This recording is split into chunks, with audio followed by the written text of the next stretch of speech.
All right, thank you very much. So, gaveling us in tonight is Kirsten Place.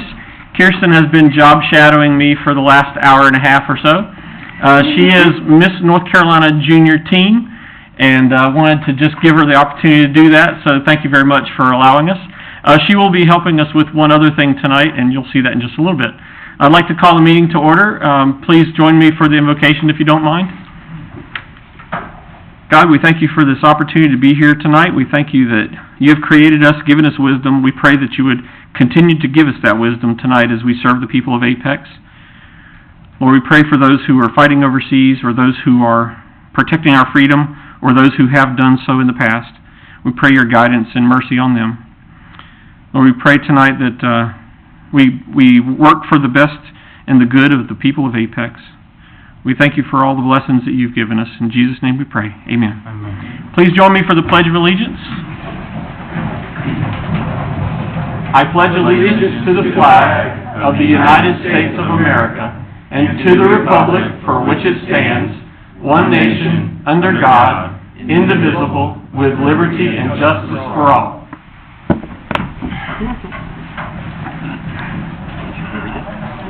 This is where and this is where Kirsten gets to earn her pay tonight. So, wanted to point out a couple of things. One is, if you plan to speak tonight, there's a guideline here that looks like this yellow sheet. Hopefully you got one off the podium. There are 3 things I want you to keep in mind as you read this sheet. Number 1, there is a timer here on the counter. It has green light, yellow light, and red light. And when the green light is lit, you're doing fine. When the yellow light comes on, you're running out of time. When the red light comes on, I'm going to draw the line. On the right, we see the sign-up sheets. The sign-up sheets are for if you intend to speak tonight, your name needs to be on that sheet. So feel free to come up and sign it if you have not done so already, but I will be calling names off of those sheets, so feel free to do so at any time. And I said there was one other thing. That timer has 3-minute timer on it, right? So 3 minutes is what you have for your speaking. The other thing I want to make sure you have is your agenda. Those were outside on the podium as well. These are the stapled white sheets. Hopefully you got a chance to do that so you can follow along with us tonight. Thank you. Oh yes, that's right, the last one. I forgot, the most important one of all. If you hear something tonight that you agree with, in order to help us move the meeting along, rather than cheering and clapping, which slows things down, we like to use the deaf sign for applause, which is to raise your hands and wiggle them. So let's all do that right now. So there we go. So if you hear something tonight you agree with, you can do that at any time and it does not disrupt the meeting. Thank you, Ms. Place. Let's give her a hand, shall we? Yeah. There we go. That's awesome. All right, I'd like to get us started now with a proclamation, and forgot to dig out my reading glasses ahead of time. I'll wing it. I think I can manage. This is a proclamation. Whereas Congress and the President of the United States have designated May 15, 2018 as Peace Officers Memorial Day, and the week in which it falls as National Police Week.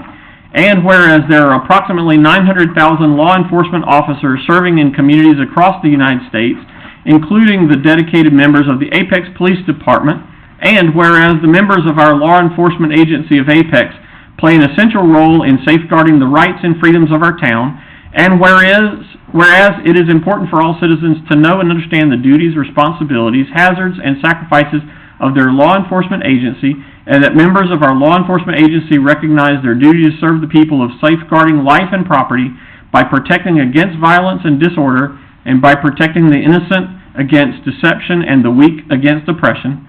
And whereas the service and sacrifice of all officers killed in the line of duty will be honored during the National Law Enforcement Officers Memorial Fund's 30th Annual Candlelight Vigil on the evening of May 13, 2018. Now therefore, I, Lance Olive, Mayor of the town of Apex, North Carolina, call upon our citizens and all patriotic, civic, and educational organizations to observe the week of May 13th through 19th, 2018, as National Police Week, recognizing all law enforcement officers, past and present, who by their faithful and loyal devotion to their responsibilities have rendered a dedicated service to their communities. I further call upon all citizens to observe May 15th, 2018 as Peace Officers Memorial Day to honor our law enforcement officers who have made the ultimate sacrifice in service to their community or who have been disabled in the performance of their duties, and let us recognize and pay respect to the survivors of our fallen heroes. And I hereby sign this on the 15th day, May 2018. Let's give our officers a hand.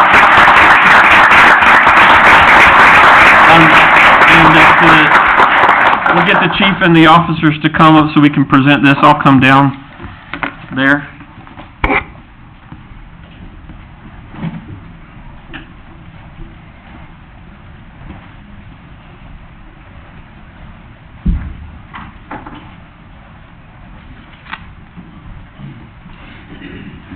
Squeeze in, guys. Everybody, ladies, squeeze in.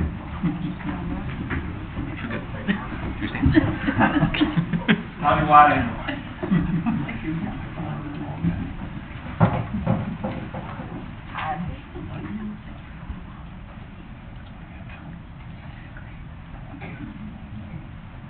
Squeeze in. All right. Very good. Thanks, Chief. Thank you, officers.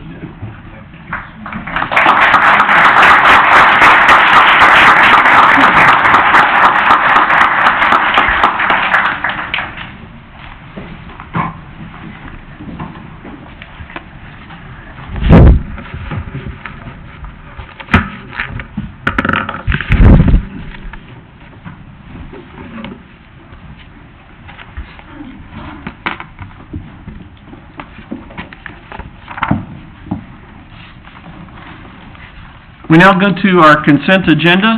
Consent agenda are items that we typically vote on in a single motion. If there is any item that a council member wishes to pull, they can certainly do so, but typically these are considered to be non-controversial items. And with that, I'll ask if there's an item to pull, or is there a motion to approve the consent agenda?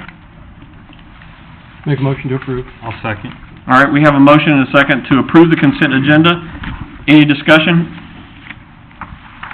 All in favor indicate by saying aye. Aye. All opposed say no. Consent agenda passes unanimously. We now set our regular meeting agenda. My understanding is we have two things I would like to recommend. First is public hearing number 7, if I'm not mistaken, Mr. Town Manager, that I would like to recommend that number 7 be moved to the top of the public hearings since there will be a fairly quick disposal of that item for today. The second would be that we go into closed session where on page 5 it says there are no closed session items. I think the town attorney would like to provide us with a little bit of advice, not out of order, just add it to the end there. With those two things, I don't have anything else, so let me see if council agrees or if they'd like to suggest a change as well. Okay, not hearing any disagreement, is there a motion to set the agenda as such? Motion says. I'll second. All right, motion and a second. Discussion? All in favor indicate by saying aye. Aye. All opposed, no. All right, the agenda is set for tonight. We now move into public forum. This is a time where you, the public, get to speak to us, and we will listen. As we indicated before, there's a green, yellow, red light timer there on the podium, and you have 3 minutes. I will be calling the names that have signed up for public forum on the sheet as the clerk brings them to me. Please remember when you come up to speak to state your name and your address clearly so that we have that for the record. Also, if there happens to be at any time someone who is speaking for a larger group, please make sure you indicate that up front. Thank you very much. So in the public forum, it looks like I have 2 names, so I'll call them Lisa Glover, and after that is Janine Atoji. Okay. So Ms. Glover? Good evening, Mayor and Council. Lisa Glover, 115 North Tunstall Avenue here in Apex.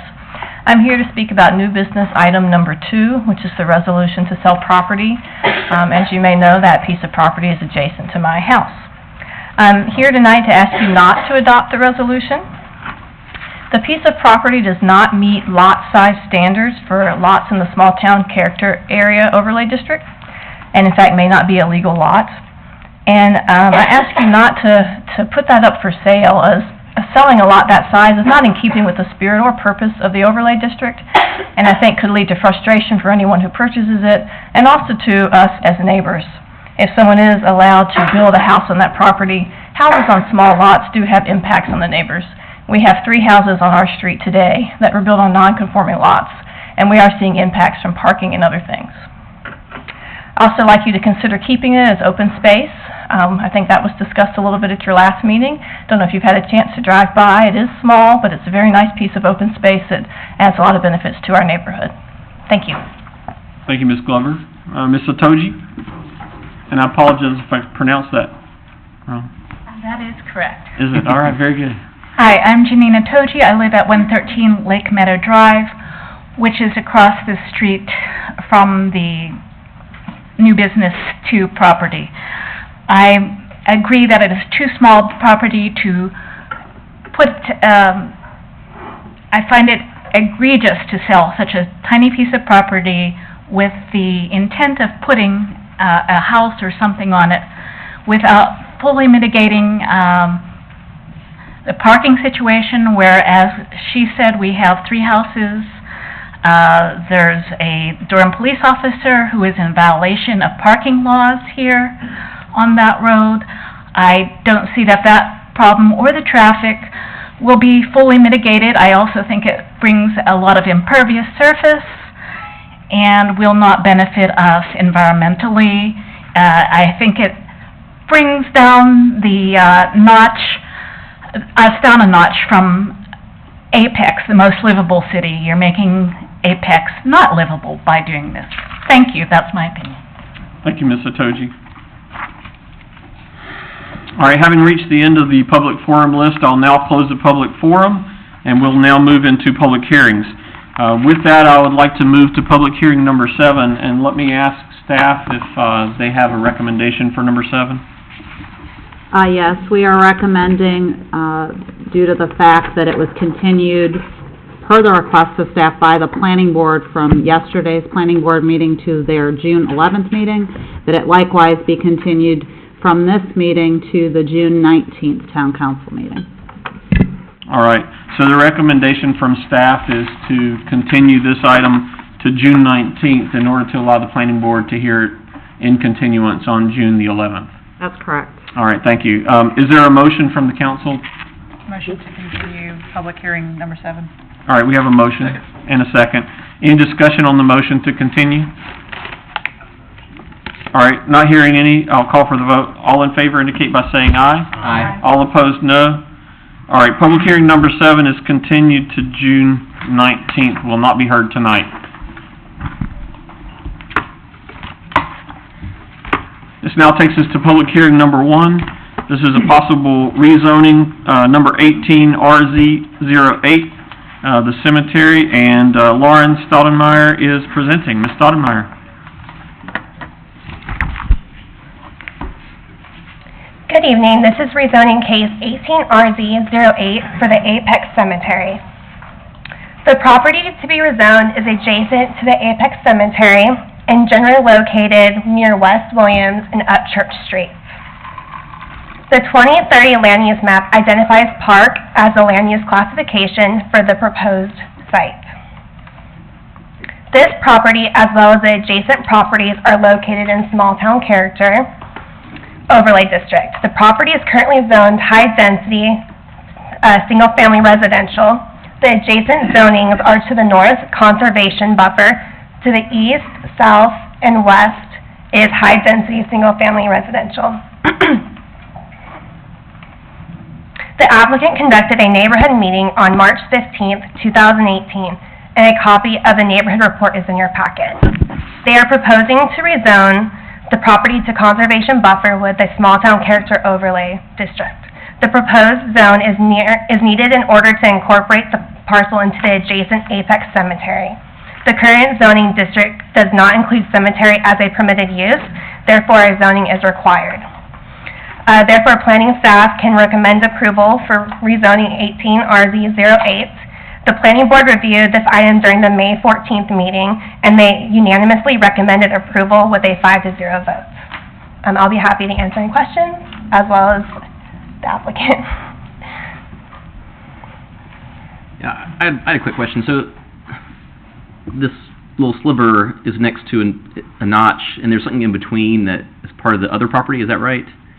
Yes. Is that just, I guess, obviously a legacy of some kind of old property boundaries? Yeah, maybe you can see it better here, but yeah, this will be conservation buffer Right. if rezoned. So you have high density single family, and then high In density. between those two, there's something, it's not part of the Apex property. Is that right? Sure, maybe have That you sounds answer weird.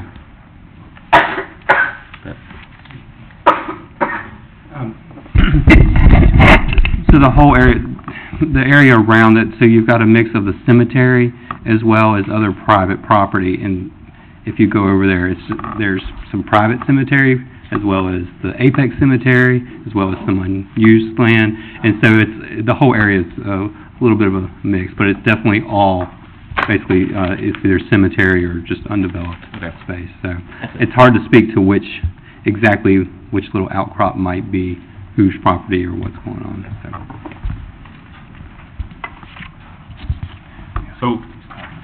So the high-density, single-family, I guess I'm a bit confused on that, right next to a cemetery. What does that mean for future potential use? I'm sorry, Mr. Wayne. High-density, single-family right up next to the cemetery? Just seems It's the current zoning. It's been zoned that well before I started working here, so I can't tell you exactly what the thought process was then, but it's currently zoned high-density, single-family. we don't own that piece, correct? We do, The green? we do not. So somebody could put high-density as, what, townhouses? Or apartments? Theoretically, it's zoned for that, correct? It's single-family, so it'd have to be townhomes or single-family homes.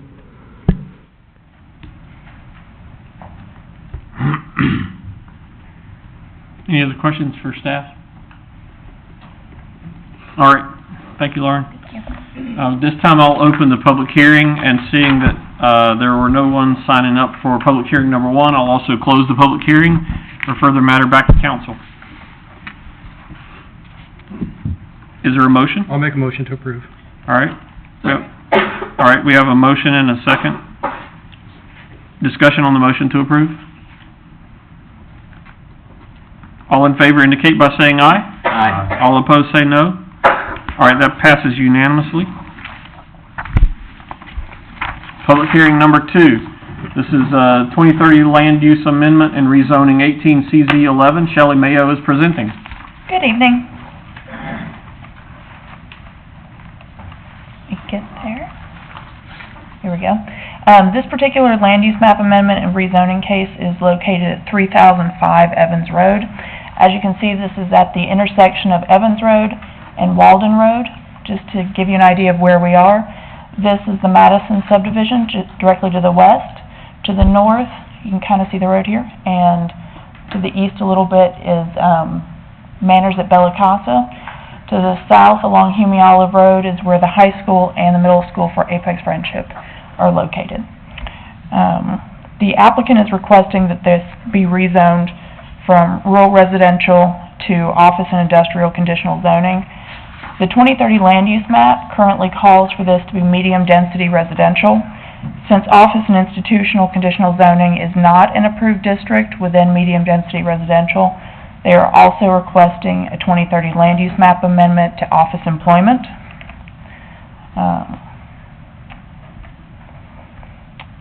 The applicant conducted a neighborhood meeting on February 19th, 2018. That meeting report is in your staff report. The site currently consists of one parcel totaling about 3.2 acres. It's currently occupied by a single-family home with an outbuilding and is mostly wooded throughout the course of it. During the review, staff was made, and by reading the neighborhood meeting report, staff was made aware that there were some neighbors who had concerns about the rezoning. We met with the head of the Madison HOA on a couple of occasions. regarding their concerns about the development. As a result of this, we then met with the applicant to relay those concerns and try to work out some compromises that would help minimize the impact of the development on the surrounding residents.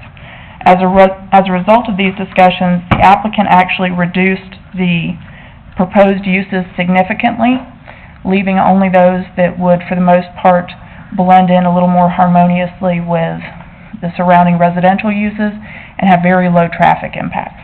They also added additional conditions that are shown on the following page. Those conditions are numbers 1, 3, 4, and 5. And just to go through the conditions, we have several on here that are the standard architectural conditions that we normally request for any non-residential rezoning. The ones that the applicant added specifically are that the maximum building height shall be no more than 2 stories. The buffer along Evans Road shall be planted to a type A standard. The start times for daycare classes shall be staggered starting at 8:30 a.m. and the end times for daycare classes shall also be staggered.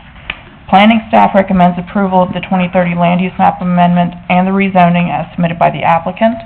Planning board heard this at their meeting last night, and they actually recommended unanimous denial of the application.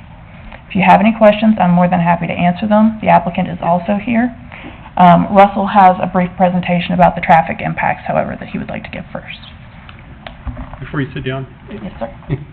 I have a question. Sure. Evans is a major collector. That's correct, I think. And then, the question I have is, Walden, is that a minor collector? I'm not, Considered, it looks like a minor collector to me. How about we let Russell make his presentation and Well, then... okay, being the he's the road man? Yes. Well, and also, he was about to talk to this, so let's let him come up and talk to it, and then we'll see if we have any questions. I'm sorry, I didn't mean to take your fire away. I think she was just about to give him the floor. All right. Good evening. First of all, I wanted you to look at the signal plan. The signal went into operation down there at Evans at Hume Olive Road a little over a week ago. That was one of the concerns in this area about traffic in that location. I participated in a walk audit some time ago down there at the school and observed traffic patterns, of course, without the traffic signal. Many of you are aware that crossing Hume Olive Road is extremely difficult. Now that we have it, we have signalized crosswalks at that location. When I was out there at the walk audit, I noticed a significant amount of traffic on Hume Olive Road, of course, for the high school carpool queues. Queues on Evans Road were relatively light at that location, and now there's a traffic signal that'll provide gaps for traffic exiting Evans Road onto Hume Olive Road. So before I move on, are there any questions about the traffic signal installed by the Wake County Public School System? Is that functioning now? Yes, it's in operation now. Yep. Yeah, they ran it about a week on flash and then turned it on full operation. Okay, second of all, we received a traffic memo, and we actually requested this memo. Technically, this daycare is slightly under our threshold to require a traffic impact analysis. We still felt like it was important to analyze the site driveway access on Evans Road. What was proposed was a full movement driveway on Evans Road, as you'll see just north of the existing public street intersection. The traffic volumes are fairly close to our threshold. We require for 100 cars in the peak hour or 1,000 over the day, we would require a traffic impact analysis. In this case, in the AM it was 94, PM was 96, so slightly under.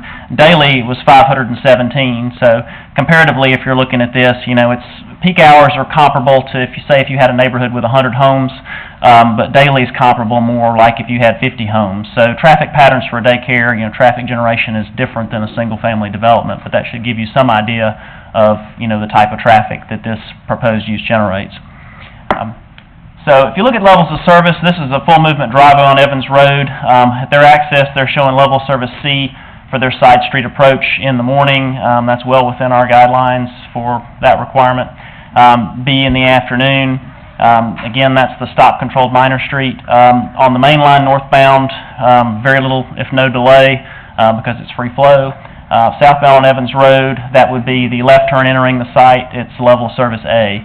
And that's with a shared through left lane.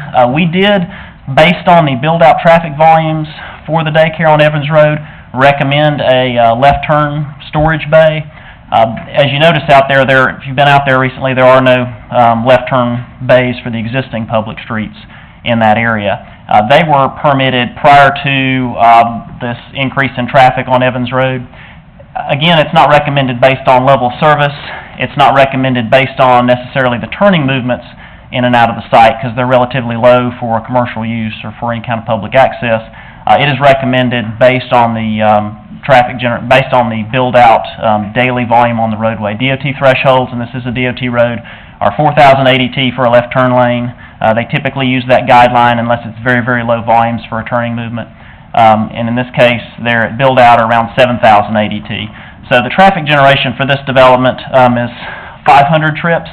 40% of that was assigned to the south. So if you look at 40% of 500, that's about 200 trips to the south. Out of the 7,000 trips that are on the south end of Evans Road, that's about represents about 3% of the build-out at the time of the daycare build-out for Evans Road. And if you look at the site, one of the things that actually has come up recently in some questions, and it came up very early on in discussions with this applicant, is the possibility of realigning Walden Road. Walden Road is also a DOT road. It's dirt on this end. It does connect back up into Bella Casa to a paved section that is now a town street. Currently, as far as transportation plan goes, I don't recall that we have a designation on this. It certainly would fall in somewhere between residential and a collector standard. We will look at our transportation plan, going forward and see if there's other things we can include for this. One of the questions that came up is, would the applicant be interested in realigning Walden Road and providing their access to Walden Road with that being their full movement access onto Evans?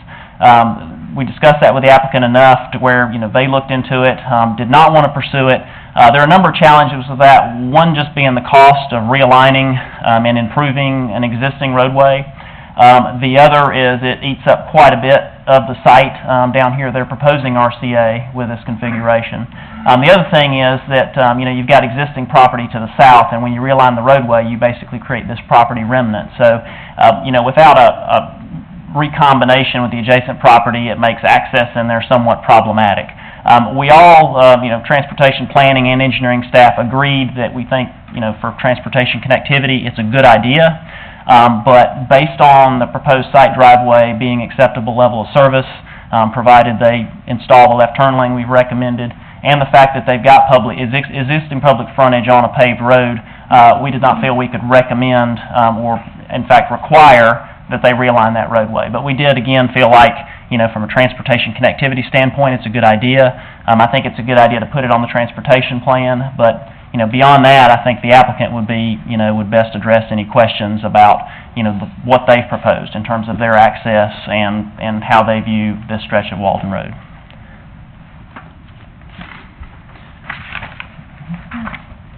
So with that, are there any further questions? Yeah, I guess I do. If Walden Road isn't realigned at this time, then when will it be? And how does the cost burden for taking care of Walden Road in terms of getting it paved? I'm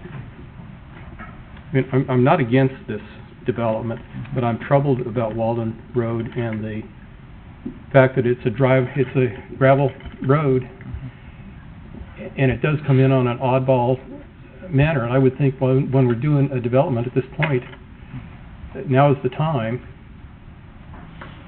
And yes, it cuts off a little piece of property, but we have RCA off-sites in other developments, and I don't know what will happen to the property to the southeast in terms of access and how that could be handled. But when we take out Walden Road, or when DOT moves it over, or it gets moved over, then what's left, the part of Walden Road that is there on this property side should become this property, I would think. I'm not sure if you're exchanging property amounts for the realignment. So I guess my main question is, why not now, and when, if we don't do it now, and how? Who carries the burden? Is that all the taxpayers once again? Well, to answer your question, I agree with your points. If we put it on the transportation plan and say we're gonna handle it later, it would be extremely difficult, you know, compared to now, to do it later. The question is now, it's something the applicant would have to answer for council as far as their willingness to participate in the realignment. Because again, when you have a site that's got paved public frontage on a roadway, and they're, you know, maybe not willing to realign a roadway onto their site, I guess that kind of question comes in as to what our justification is based on their traffic generation to require such an improvement. If the town wants to participate in such a thing, we can have that discussion, but again, I think we've got, based on my conversations with our transportation planning department, looking at our budget, there are a lot of the priorities out there that, you know, if we entered into a developer agreement and we're on the hook for additional costs, that would be a concern. We're also concerned because the size of this development and the fact that they're not accessing Walden Road based on their proposed plan doesn't provide us with what the Supreme Court requires, which is a rational nexus. If we were to require the developer to realign the road now and to bear the full cost of that road realignment, it would go against that Supreme Court ruling that says that there has to be a rational nexus between the amount of improvements you can require and the impacts and size of development. So, and further to answer your question, if the adjacent properties develop, which there's a very good likelihood that they will. Now there's a cemetery here, so that won't be going anywhere. But there are a number of properties in the surrounding area. If they have frontage or want access onto Walden Road, they would, depending again on the size of the development, they would actually be required to provide that realignment. If it's a much larger subdivision or a much larger development, then they actually would meet that rational nexus required by the Supreme Court, and so they would be required to do it. If that doesn't happen and the town wants to realign it before that, then the town would probably be required to foot at least a portion, if not most, of the bill for realigning the road. Oh, two other minor clarifications. Evans Road is actually a minor collector, and Walden Road does not have a designation on our transportation plan. Minor collector. There's driveways on Evans Road? Yes, there are. Yes, There's Yeah. several actually, you can Alright. see them here just to the north. Yeah, on the older houses, I guess. On the older houses, The subdivisions don't have they don't. driveways on it. Yeah, unless it comes forward as an exempt plan, in some cases, like on Milano, we have exempt plans, we can't prohibit driveways in those cases. Mhm. Russell, what is your, Walden intersection with Evans seems a bit not ideal, with the angle. What do you, I think it's too close to the Hume Olive to ever put any sort of traffic signal there. Where do you see that intersection in the future? I don't think it would ever warrant a traffic signal based on the traffic in this area. I just don't think there's going to be enough side street volume. Even with the realignment, I don't think that it would ever warrant a traffic signal. We don't have any crash data showing that it's a safety issue at this time, but then again, I can't look forward into the future 5 or 10 years down the road when it's paved, when the area is built out. All we can say is that, generally, from a transportation connectivity standpoint and geometric standpoint, we would prefer it be realigned, but at this time, we can't recommend it based on the information we've gathered for that location. What does that realignment, like you've illustrated here, what does something like that cost? How many linear feet are we talking about?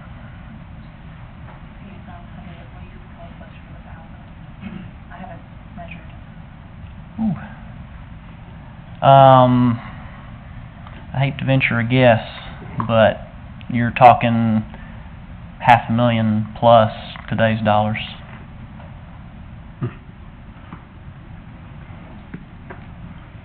Construction costs are pretty high right now. To give you an idea, DOT's looking at building us a right turn lane on Peakway at Old Raleigh. They've applied for some funds internally, and hopefully we'll get that, but I think they estimated that right turn lane at over $500,000 because of utility relocations and a number of other things. So it's just, until we really get into it, it's difficult to know exactly how much it's going to cost. And just not far to the west, down Milano, we've also got a missing gap that we're trying to prioritize and connect, because once the subdivision to the west is platted, That's going to be a vital connection between Richardson Road and Evans Road, and as far as priorities go, I'd want to make sure that was a high priority. So, lest we lose the plot, the request from the applicant today is that this be rezoned from residential to commercial, conditional. Correct, and the land use map amendment required for that. Right, and that's the request before us tonight. The realignment was a side topic. Okay, just wanted to make sure we were clear on what we were hearing tonight. Is there anything else from staff? Nothing Planned? Okay, anything else from council? Yes, just a quick one. The realignment area, is that being dedicated as right-of-way from this development right now as it comes down, or? I guess we're just doing rezoning our land use map right now, but. We've had discussions about it, but we're not anticipating that at this point. For one thing, it makes it kind of difficult to dedicate it as RCA at the moment and as right-of-way.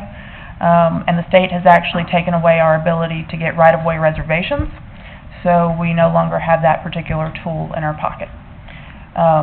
So this, also please bear in mind, this sketch is from the initial submittal. There will be additional staff reviews, so this is just a very rough markup of a very rough initial submittal. But at this point, I don't think that we are getting that right-of-way. It's something that we would have to have further discussions about. Before you go, can you put the slide back to the slides that are relevant to the rezoning? Because we're not considering a realignment necessarily as part Correct, of the yeah, request. and we felt it was relevant to begin that discussion because of traffic questions we received, Sure. but you're correct. I mean, the traffic study that was provided shows a full movement access north of Madison Creek, directly onto Evans Road, and we have recommended a southbound left turn lane as part of that traffic analysis. All right, thank you. Thank you. One quick one, if you don't mind. Okay. I want to get verification of what was said earlier. You said that this development is kind of equivalent to a 50-home subdivision in terms of traffic? In terms of the peak hour, it's equivalent to about 100 homes, single-family homes. In terms of the daily traffic generation, it's equivalent to about 50 homes. So in other words, a daycare, if you compare to single-family, is more heavy in the peaks rather than all day long compared to single-family. But if you can imagine 100 single-family homes versus subdivision versus 50, that gives you an idea. People talk about average daily traffic a lot, but for me it's kind of hard to visualize all day long how much traffic is generated. For me, it's actually a little bit easier to think about peak hour, like how many cars are coming in and out in the morning peak hour and in the evening peak hour, and that's what I usually look at.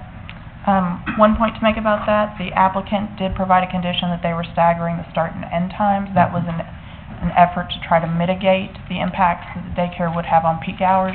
They've also stated in that condition that they would be starting classes at 8:30 in the morning, which is offset from, I think the middle school is the later of the two, and the middle school would be starting about 7:45 or 8 o'clock in the morning.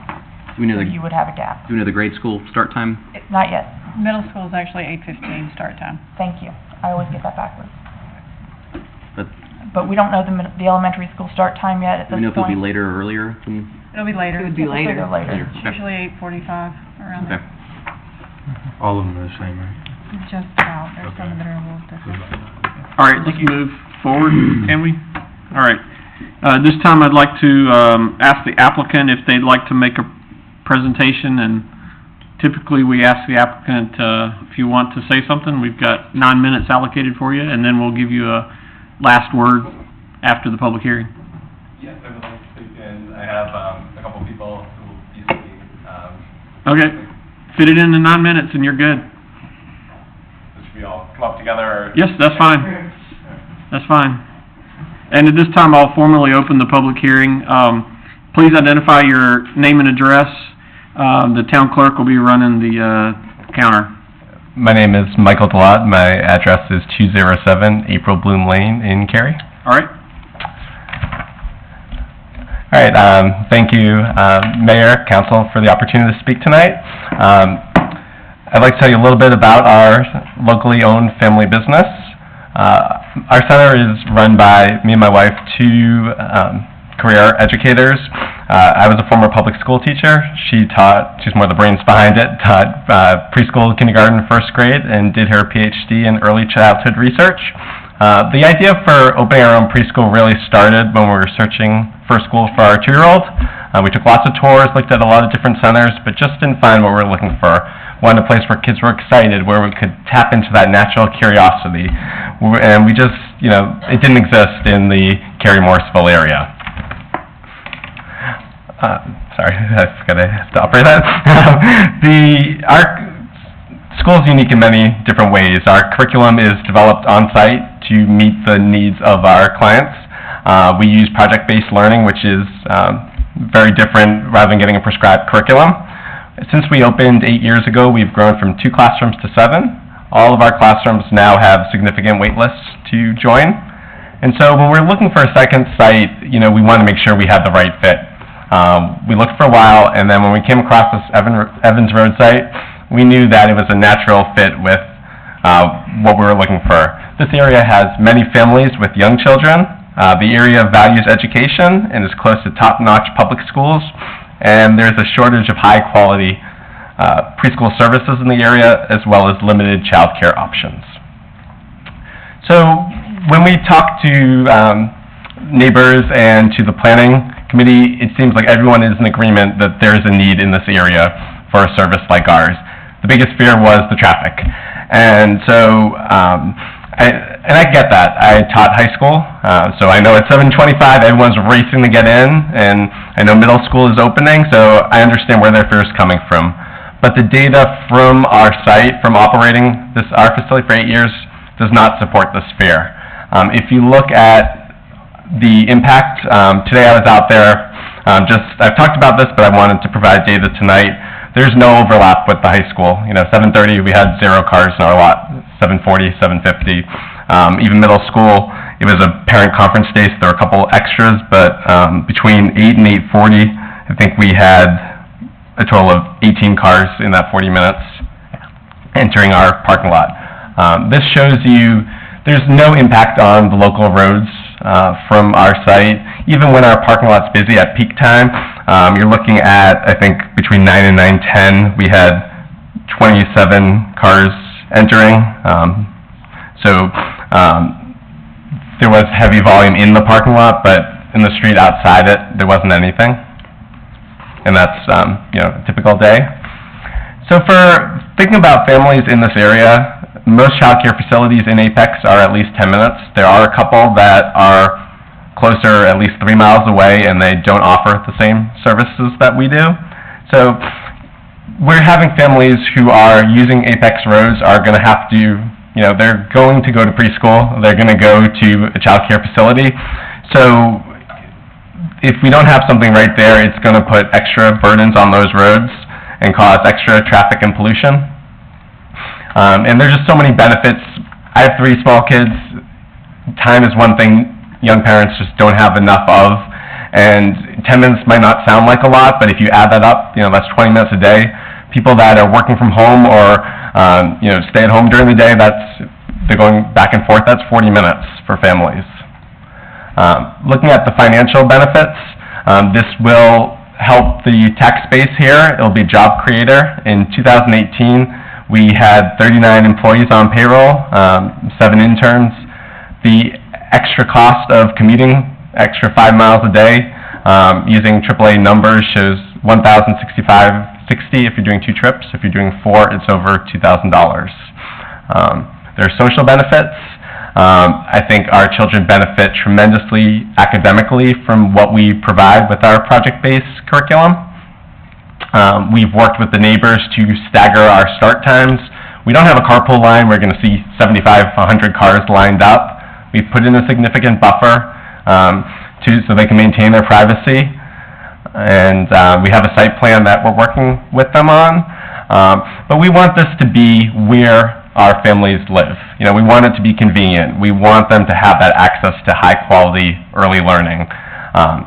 This area is going to change, in the next 5, 10 years. I don't know what it's going to look like, but tonight we have a chance to say yes to a family-owned local business that will improve the lives of a significant number of local families and will give children in this area the best start on their educational journey. So I urge you not to miss out on this opportunity. Also, please state your name and address. Sir, Mike McQuillan, Capital Civil Engineering. I'm the engineer and planner for this project. I wanted to talk a little bit about some issues or some items that will probably come up tonight. The first is the issue of the land use amendment, or the land use plan having to be revised. I know there were some folks that reviewed the land use map when they bought their properties, and maybe, didn't review it enough to know that it's a dynamic document. It's something that changes, and it's meant to change. The land use plan, land use map was created in 2013, and it's been revised almost 30 times. And I know the recent one to this area provided some commercial areas closer to Old US 1 that they feel that is probably better places for this development. And we disagree, and the reasons we disagree is the office employment that's to the south of US 1 is obviously between Old US 1 and the railroad tracks, and we just don't think that's a good location for a daycare at all. The commercial service area located north of Old US 1, it has been developed. There's no plans for it to be developed. We feel that being the first to go in there, develop something that's probably going to end up being master planned and a real nice retail area, as a daycare goes in there and everything, construction wraps around it, builds around it, it's probably not safe for the children. It's probably not going to be convenient for families bringing their children to this location, and that's what we're all about, and that's what Mike has looked for. He's looking for a property that's secure and safe for his children that are going to be at the daycare. This 3.2 acre parcel is just a perfect parcel for that. Real quick on the transportation. The traffic issue. So, I was going to talk a little bit more about that, but honestly, with the light that went in, just recently, I was out there from 7 to 8:30 this morning, and after 7:20, there was no traffic out there. I sat there for a couple 10-minute periods and counted 15 cars and 18 cars. I don't know what it was really like before the traffic signal went in, but there was no backup on Evans Road at all, maybe 4, 5, 6 cars. Everybody was making that free flow movement toward the high school and then coming back the same way. I noticed a family walking a dog, and they skipped right across Evans Road. So whatever was done by the town and DOT, it is working very well. So I just wanted to let everybody know that. Thank you. All right. Thank you, Mr. McClellan. Hi, my name is Allie Carrier. I live at 422 Salcott Lane, and I am one of the local families who has benefited from Discovery. My husband and I have lived here for almost 15 years and have seen Apex grow from that one blinking yellow light on Kelly Road near our original house to it's a booming area now. It's a destination where... Can you hang on 1 second? Sure. Ms. Carrier, and I apologize, but let me just be clear. You're not speaking as an applicant? I'm not. I wrote my name on the list. I understand. Let me just make sure. Have you finished? You finished? I just want to make sure nobody else is trying to present out of your 9 minutes. Hang on 1 second. Okay. Because right now I wanted to give the applicant a chance to finish his Okay. No, I portion. can wait. Yeah, hang tight. Okay. Did you have something else you want to add? We can. Yeah, Andrew's gonna... If you do, come on up and just hang tight. Okay. Come on up. I'll let if you want to finish the applicant's thoughts, and then we'll open it up to general public. Hi, my name is Andrew Brune. I live at 1025 Kelly Road here in Apex. All right, thanks. And I think we had about a minute or so, but Okay. feel free to take about a minute. Thank you. I wanted to address a couple things, and you've heard the word fear used already tonight. Sorry, what was the word? The word fear. Fear, okay. We received a copy of a petition presented from the Madison Creek HOA and a few other surrounding neighbors. And 3 items quickly to discuss. Future development along Evans Road. We have no control over what the future of Evans Road looks like, and we don't feel that the Discovery is a gateway to anything that's going to change out there. It's independent of whatever happens in the future. The second is the potential use of the property. Yes, there are other permitted uses that would fall under our application, but primary use for this is for a daycare. And then the last one is regarding the building height. This This building will sit lower than the road, plus we've got a type A buffer, which will help screen and buffer the property. So we're trying to address some of the fears that you'll hear about probably in a couple minutes. But thank you for your time. All right, I and your appreciate it. name was? Andrew Brune. Brune, okay. All right, thank you, Mr. Brune. Thanks. All right, and I assume this is all from applicant, right? Yes. All right, and I'll give you a chance to follow at the end if there's any final comment you want to make. Ms. Carrier, we'd like to give you a full 3 minutes if you don't mind. I would love a full 3 minutes. I will speak a Feel little free to use as slower. much of that as you like. Thank you. As I was saying before, we've lived in Apex for almost 15 years, and we've loved it here. We're actually in the process of building our third home here to meet our growing family's needs. But as much as we've loved Apex, we have not been able to meet all of our family's needs while we've been living here, one of which is early education for our two oldest children. Growing up in a family of educators, what kind of education my children are getting and what model of education they're getting matters very deeply to me. And when we were researching different highly successful education models, we learned that the Discovery Child Care Development Center in Morrisville offered one of the very best programs in project-based learning, which is a comprehensive research-based model that integrates all of the areas of curriculum into a long-term project that fosters creativity and critical thinking. This model was an integral companion for my two internationally adopted special needs children. When we got to Discovery, we found that Mike Thalat and Alex Levas Thalat, who are the owners of the school, were both passionate educators who had extensive knowledge about project-based learning, but that they had also hired exceptional teachers who never want to leave the school because the quality of the curriculum and the support that they receive from their administrators. Not only have they educated my children, but they have also educated my niece and nephew, who are Apex residents. We haven't wanted to leave Discovery even after our two older children have gone on to elementary school, so we've made great use of their stellar tech camps in the summer. We now have an infant who will be educated at Discovery in the next few years. And when we learned that Alex and Mike were looking to build on some land that is very close to the location of our new house that we are building, which is zoned for Apex Friendship Middle and High, we were overjoyed, elated.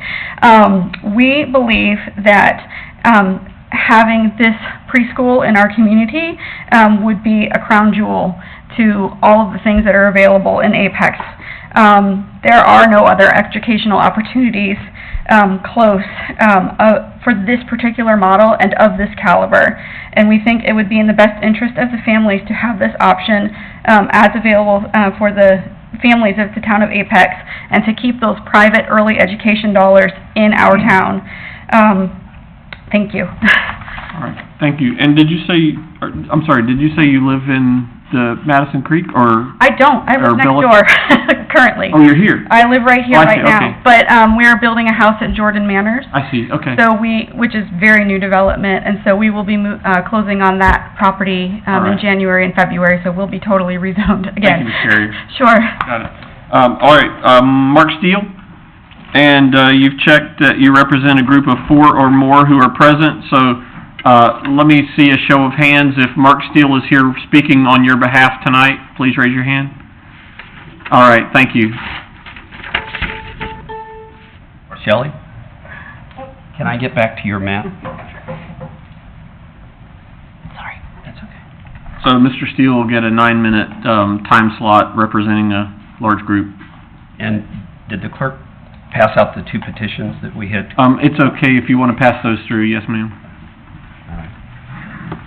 So I want to thank you, Mr. Mayor, and the rest of the council for the interest that you've all shown in this matter. I really do, and the neighbors really do appreciate it. I'm Mark Steele. I live at 2221 Madison Creek Drive here in Apex. That would be, let me use the cursor, it would be right here. And I'm the president of the HOA that represents Madison at Evans Creek, which is the name of our development, which is pretty much all of this. But I've also been asked by the neighbors in this entire surrounding area that have come forward with a second petition beyond the one I emailed to all of you about a month ago. And they brought forward that petition on their own and then asked me to represent them. So that is included in the packet you see tonight, both petitions. It represents 90 residents, and we'd like you to consider that we are here to ask you to affirm the unanimous decision last night by the planning board to deny both of these proposals, and I'm going to tell you why in just a minute. First, before I do that, I want to thank Shelley and Diane and all of the staff, and Russell, for all the hard work that they've done. But we don't believe that they have sufficiently considered the town needs to stay true and to consistently enforce the land use map that we spend so much time developing, and that the residents, developers, businesses all need to be able to count on over time. We know that they're flexible documents, and we know that they're meant to be amended, but they shouldn't be amended in a spot manner. They should be amended as a thoughtful process with a lot of community input. And so I want to talk about the update that was just done. Let me go, I think, back or forwards. Let's see. This one. So this is a 2030 land use map done in 2013. But in 2016, at the very end of the year, October, a lot of money was spent, a lot of time was spent, a lot of input from the community, especially Friendship, which is this area here, was put in to greatly expand our neighborhood commercial district. It's called a neighborhood commercial district because it's supposed to serve our neighborhood. And we're happy about it. And we are very supportive of this commercial district. It's a mile away from where we are. And for our neighbors, it's probably less than a mile and a half for all the neighbors. We can walk there. And we're looking forward to having coffee shops, daycare, all sorts of amenities that are down here. And the other thing we're looking forward to is this 40-acre parcel right here is to be developed. And when it's developed, this whole issue of the realignment of Walden, I've been told by others that have a lot more knowledge than me on this, Walden will cease to exist at that point. And instead, Madison Creek will connect all the way over here to Bella Casa, and will connect down into these businesses that are going to be built. This is the perfect place for a daycare, because now it'll be connected to the community that you want to serve. It's the community that you want to serve. There you are. It's the community you want to serve. And some people will actually be able to walk there. Bella Casa will actually connect all the way down without getting onto collector streets. And you had said last night that you wanted it to be within 15 minutes. Well, this is less than a mile away. So that land use map we think is working, and we love it, and we want to support it. Some of us want to be part of the workshops that will start in August to build this out and figure out what we're going to do. And so what we are envisioning is another medium density like Madison. We are trying to be good stewards of the land. We all chose very small lots. We have a lot of open space. More than 50% of the land in Madison at Evans Creek is open space, creeks. And we would love to see another development just like that right here. And that's where Walden's going to go away. There'll be a new street that goes here. There'll be a Madison Drive will go here. And we see lots of other medium density, eventually higher density right here. There's already plans to do higher density right here. So, and then commercial. And I think we have lots of interesting things we could do with commercial in here. So we are very supportive of that, and we'd love you to support that too. Also, there are plenty of lots that are available for sale. There are for sale signs right here, right now. That's not what you want? Then go up to Publix. Publix, which is got plenty of out parcels available for you. And that's 2 miles away from this site. And it's actually closer to the northern end of Bella Casa, as some of you know. So you've got 2 great locations that have commercial available to you right now. We love the idea of this daycare. If I had kids in that age, I would be going to your daycare. It sounds fantastic. But we'd love to see it at Publix or down here. The other thing I want to talk about is I don't think we're afraid. We don't have fear.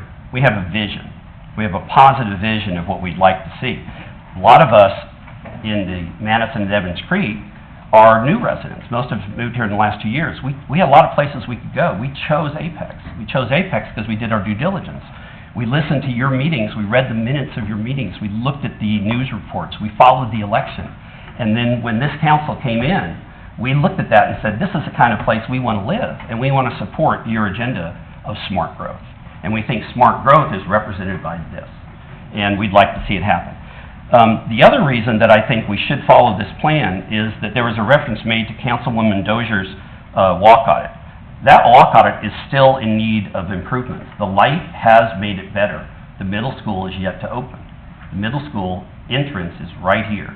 And so what you see today, when you came in at 7, who was it that came in at 7:30?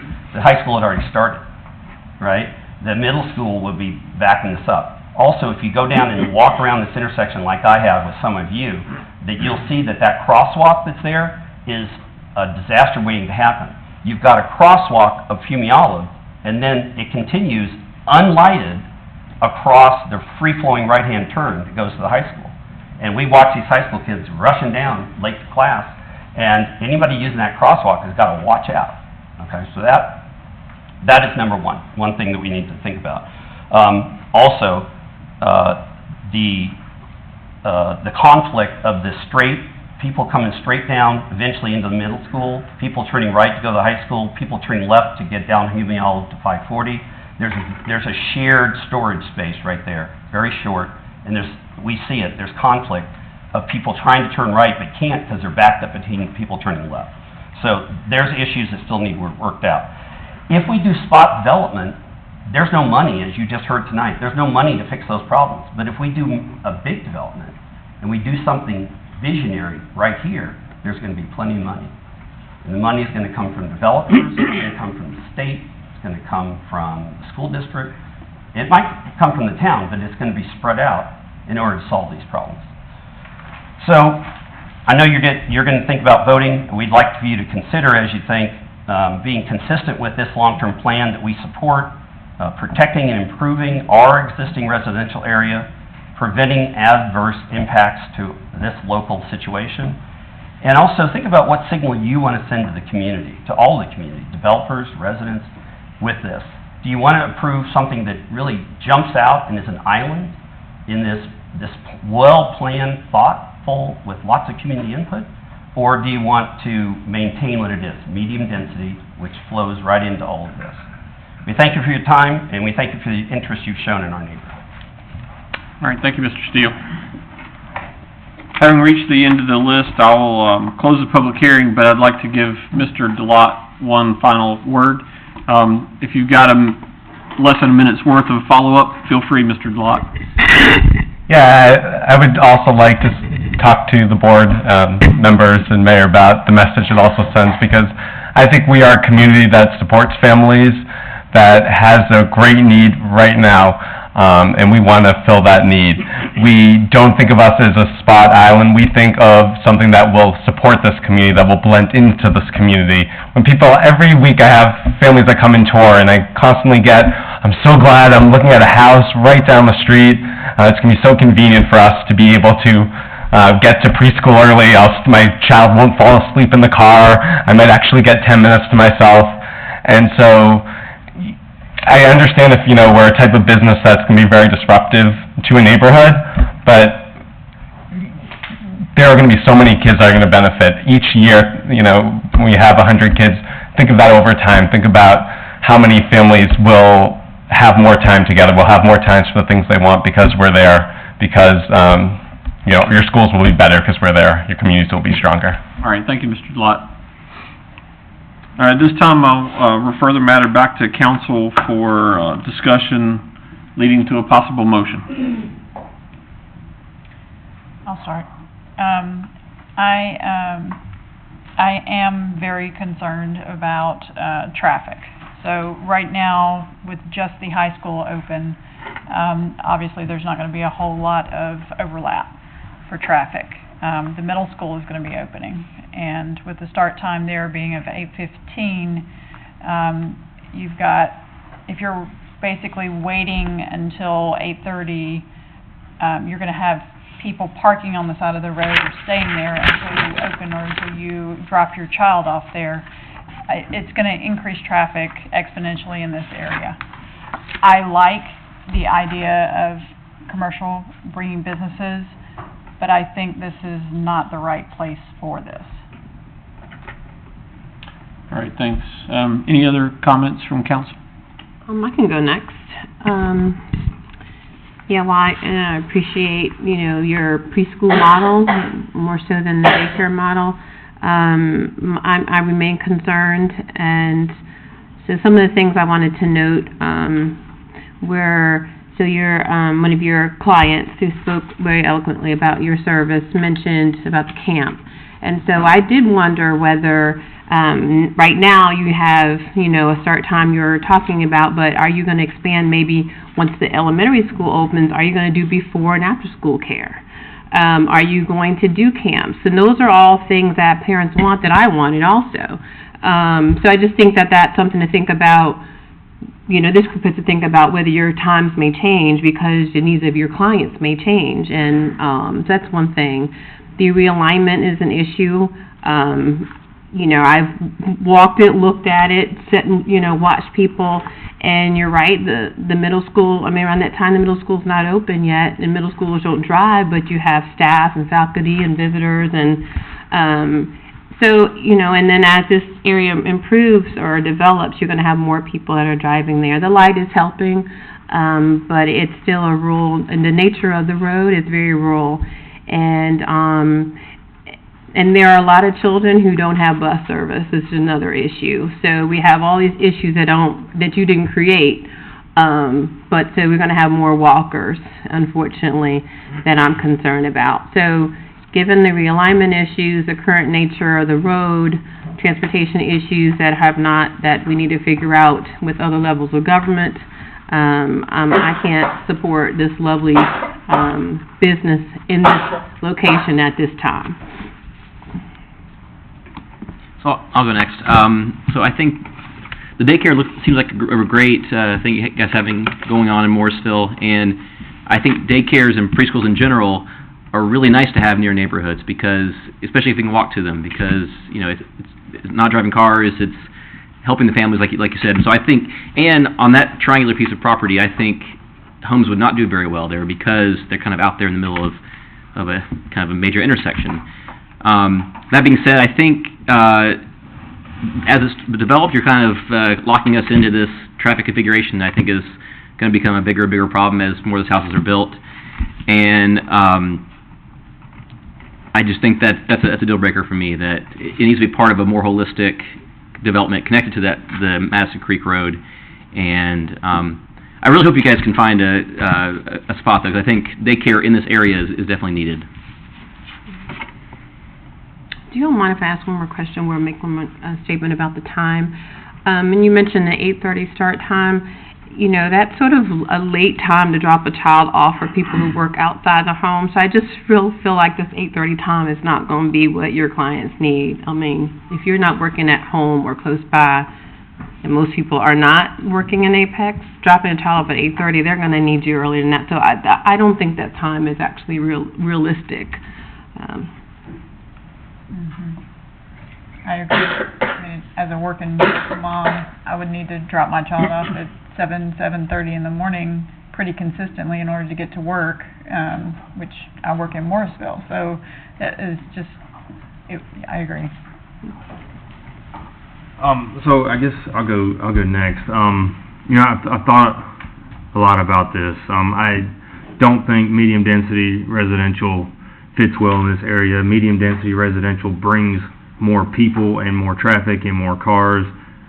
This business would serve the existing residents in the area, so it's not bringing new people to that area. I do agree that Walden presents a bit of a challenge. I love the idea of the master plan, down to the southwest area. I think that's still possible, even, no matter independent of this decision. I think that's a great idea to do down there. I've seen daycares work at the end of neighborhoods. I drive past one every day over in Cary on Chatham Street and Old Apex or something right over there. Anyhow, it seems to work really well, and I love this business model. I think it's a great concept to provide, to the residents of Apex. I'm in favor of this. I think you've done a lot with buffers to buffer. It's going to be down below, to help mitigate even more. So I like this, but that's just my opinion. I guess I'll go last, because I'm still trying to ponder which way to go. When I started out with this, I was more in favor of it than I am right now. I'm not sure I'm in favor of it or not. the big concern I have really is, I do think that Walden should be lined up at this time. And the traffic generation is a little higher than what I thought it would be, described by our traffic engineer as equivalent to 50 homes. If this was to become a residential development, and I've talked to an engineer about that, who's tried to make this into a residential development, looked at it, and it can't hardly be done with regular lot sizes. It's probably going to become high density, or it's going to be under our medium density zoning, but it will be likely 6 units per acre, which comes out to about 18 units of townhomes going in there. So I'm still leaning to go ahead and say yes. I think it's a valuable thing for the area. I recognize the 2030 land use map is certainly an evolving thing. I know I've tried to make some changes on it, more so than what has taken place, and I know that Wes has been successful in changing the intersection down there at Highway 1 and Hume Olive to more commercial area, but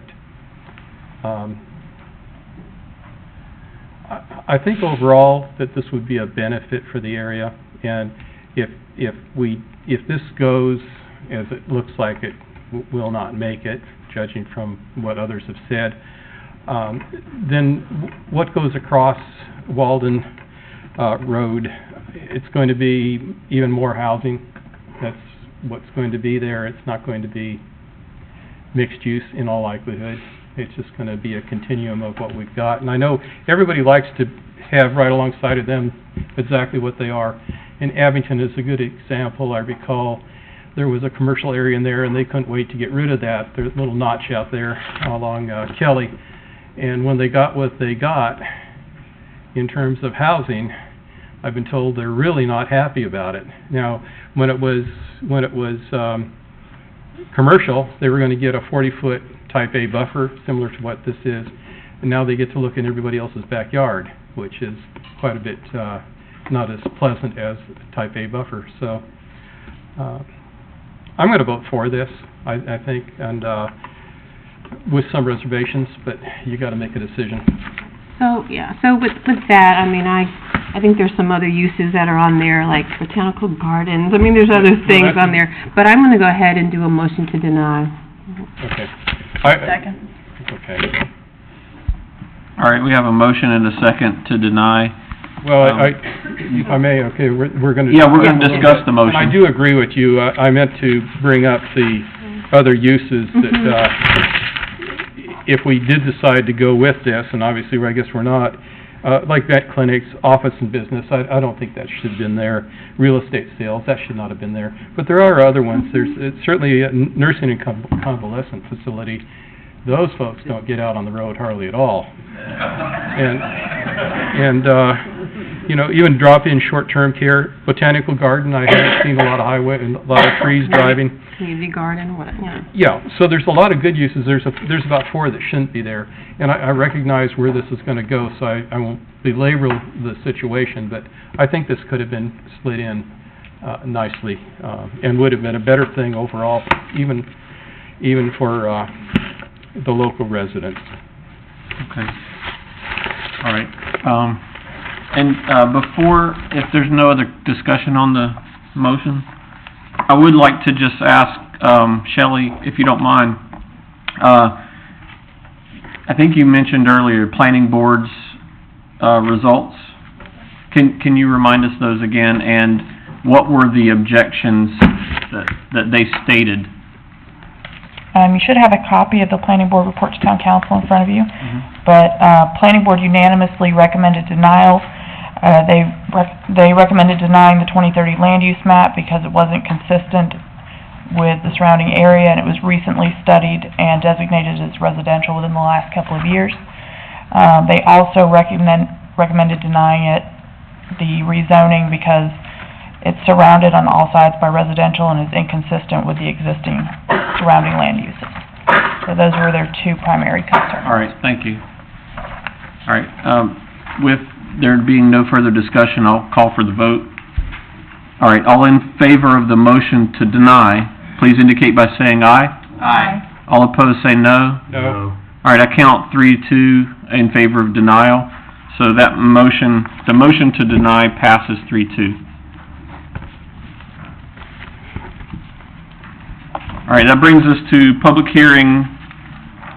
By the way, before we move on, let me just say, I agree with a couple of things I've heard said, which is this is a great idea, but let's help you find a better place.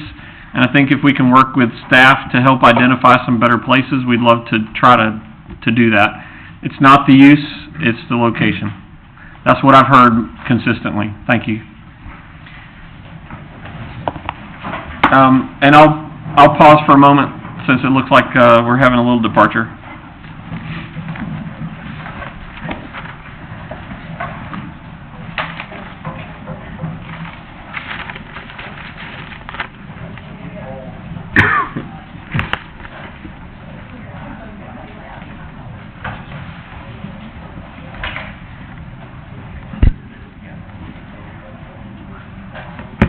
All right, as the crowd filters out, I'd like to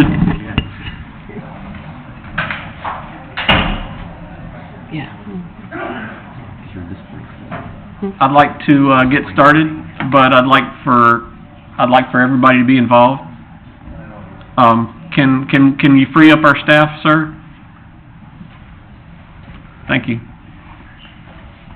All right, this time I'd like to bring us to public hearings number 3 and 4. We're going to do them simultaneously. You may see in the agenda there's an "and" between the two, and that is primarily for one reason. We don't want to annex a piece of property unless we intend to rezone it according to the request, and we certainly want to make sure that we talk about the rezoning so that we can annex it, but we need to make sure, so we do them both at the same time. We annex and rezone in one motion. So with that, our public hearing tonight will be for number 3 and number 4 combined, and presenting tonight on both is Liz Lofton. Good evening. So this is annexation 629 and land use map amendment and rezoning case 18CZ05 for Jordan Oaks PUD. To orientate you to the site, Jordan Manors is to the east, New Hill Old Chapel Road is to the east, Old US 1 intersection, and Jordan Point is to the south and west. The property is currently in Wake County's jurisdiction, and under Wake County's jurisdiction, this property is currently zoned R80W. The 2030 land use map classifies this property as rural density residential. The applicant is proposing that the 2030 land use map classification be changed to low density residential, which would be consistent with the requested rezoning. Staff does support the proposed change to the 2030 land use map since the properties to the north, south, east, and west are classified as low-density residential on the land use map. The applicant is proposing to rezone the property to plain unit development conditional zoning. For the next couple of slides, north is on the left side of the page, Jordan Manors is at the top, and Jordan Point is at the bottom. The 31-acre property is currently vacant with an open field in the middle, and there are areas of a riparian buffer and wetlands on site. The applicant conducted a neighborhood meeting on November 17th, and a copy of the neighborhood meeting report is included in the staff report. The PUD proposes an overall maximum density of 1.6 units per acre, which is less than the 3 dwelling units per acre permitted by the low-density residential land use classification. The Parks and Rec Advisory Commission recommended a fee in lieu at their February 28th meeting, and the fee rate will be set based on the date of PUD approval. The buffers, as proposed, are a 10-foot type B adjacent to vacant property or lots less than 12,000 square feet, which would run along here. And a 20-foot type B is required adjacent to lots greater than 12,000 square feet. So 20-foot type B is proposed along here. The buffer along the proposed Horton Ridge Boulevard would be a 10-foot type A or a 10-foot type D, depending on if they are front-loaded or rear-loaded product. The proposed PUD is consistent with the Apex Transportation Plan and includes the extension of Horton Ridge Boulevard, which is shown as red on the map. From Jordan Point to their eastern property line. There is one property in between Jordan Manors and Jordan Oaks that is represented by the blue line. Both Jordan Oaks and Jordan Vistas is currently under review, and both the engineers are working together on the extension of Horton Ridge Boulevard and the stream crossing. The developer will construct a 10-foot wide multi-use path along the proposed major collector. The applicant proposes to construct this project in 2 phases. This development will be served by Town of Apex water and sewer and electric services. A full list of the architectural conditions are included in the staff report and are consistent with the architectural conditions that were in Jordan Manors. Planning staff can recommend approval. Approval of the land use map amendment to low-density residential is in keeping with the low-density classification of all surrounding properties. The rezoning to PUD conditional zoning is consistent with the adjacent developments to the north, west, and south. This rezoning is in the public interest because it will allow for development for residential uses in a manner that is consistent with surrounding properties. In addition, this development will provide a major collector road connection that will be provided for future connectivity for the developments to the south and east. At last night's planning board meeting, the planning board unanimously recommended approval. And I know the applicant is working on some additional conditions, and we'll be discussing those during their presentation. I'm here to answer any questions as well. All right, questions for Ms. Lofton? Sorry. I was going to say, what is the density of the 2 neighboring communities? Jordan Manor is 1.9 and Jordan Point is 1.4. So 1.4 is Jordan Point. They're proposing 1.6 and Jordan Manors is 1.9. Remind me the required buffers along the occupied lots that are larger? It's a 20-foot type B. So it's the minimum, it's the... Okay, what's the lot size on these guys? They have not proposed in their PUD document, but the applicant... Okay. I was a little surprised. I thought they were going to be larger than what's inferred, because if you're putting a 20-foot buffer along lots that are bigger, then these lots are probably smaller, I would expect. Okay. Do you have an approximate timeline, at least review timeline of the Jordan Vista? How long are we going to be having a road that's not connected? So it was submitted with the April submittals. It's following the standard PUD review time, which is about 3 months. So as far as that's the information that I have on their timeline. All right, thank you, Ms. Lofton. At this time, I'll ask, is there an applicant here to speak? If so, come on up. Mr. Daniel, I recognize you from previous. Do you have any other applicant members with you tonight, or just yourself?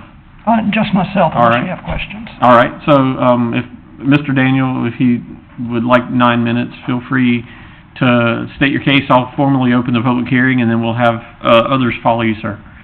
Thank you. Yes, sir. Mr. Mayor, members. I'll try to be brief. If anything comes up that someone would like to address, I would certainly welcome the opportunity to do that. This plan does carry with it a requested change in land use map, a land use map amendment. And if you look at the map, it's pretty obvious that this was left out from other changes. It's the only spot on there. Everything around it is what we're requesting this be changed to. I think in this case it is a very logical change, and in fact it was recommended for a change a good while ago and then was delayed, as I recall the discussion, until a plan came forward so that the density could be seen for what was actually proposed. At any rate, the density, there was a question about the densities, and our data varies a little bit from what you were told, so I'll just tell you what we have.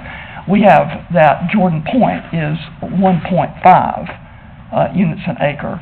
We're proposing 1.6 units an acre, and Jordan Manors is 1.99 per acre.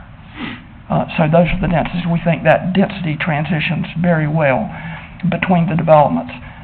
More importantly, even than the transition of density, though, I think is the completion of the infrastructure. This site, all you've got to do is just look at the configuration, look at the topography, and look at the development on either side, and you'll see that there are some parameters that really shape the development. You have Horton Ridge to the north, Horton Ridge to the south, and or to the east and the west, and it works, the connection works, but you don't have a lot of latitude as to how much you can move that road. So as you can tell, Horton Ridge stubs into the property very close to the property corner. So there's obviously a possibility of one lot's depth to the right as envisioned, and we veer that road away from the abutting properties and reverse the curve to tie in to the existing segment of road in Jordan Manors. And as staff has mentioned, we have had coordination meetings. It serves everyone's purpose to have that road connected and have it connected all at once instead of have a dead end in a 100 or 200 foot section. So we're doing everything we can to ensure that that happens. And with the development of this development, it also brings sanitary sewer for the abutting development. So there's a real symbiotic relationship here, I think. The infrastructure that's proposed in the development is essentially a continuation of the infrastructure in the abutting developments. There are some differences in that this is a major collector. A major collector doesn't have driveways. It doesn't allow driveways directly on the road.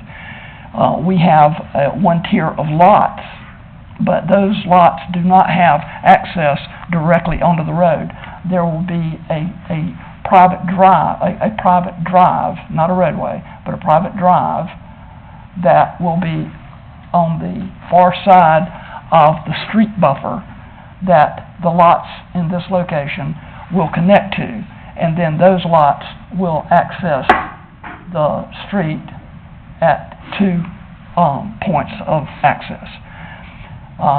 There's another difference in that this major collector has been modified. The section has been modified by the town since Jordan Point and Jordan Manors was constructed. At the time Jordan Manors and Jordan Point was constructed, a major collector involved the roadway construction, the roadway itself, and a 10-foot multi-use trail on one side.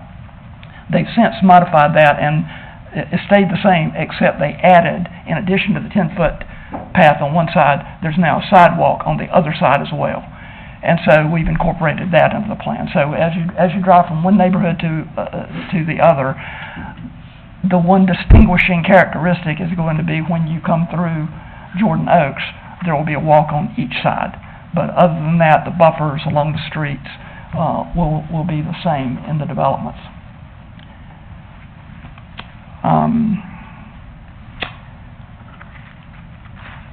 I think at the Planning and Zoning Board, there was discussion of buffers and separation from this area that someone spoke, Dana spoke. She lives in this area, and she was concerned with the distance here, and she had actually requested a 100-foot buffer there. And we just, quite frankly, cannot do that. As you can tell, there are restrictions. We just have very little flexibility in what we can do with our roadway system. And beyond that, if you'll notice, we have open space. There's over 50% of the site is going to be in open space. And the lots, as I say, are one lot's depth. We've shown the area to be lotted in this pattern, and you can tell the configuration of the lottable area. And you can also tell that along here, it's considerably wider than the minimum buffer requirement. I wanted to read one other condition on solar. Someone requested that we add a condition related to solar. I can't remember who it was, it slips my mind.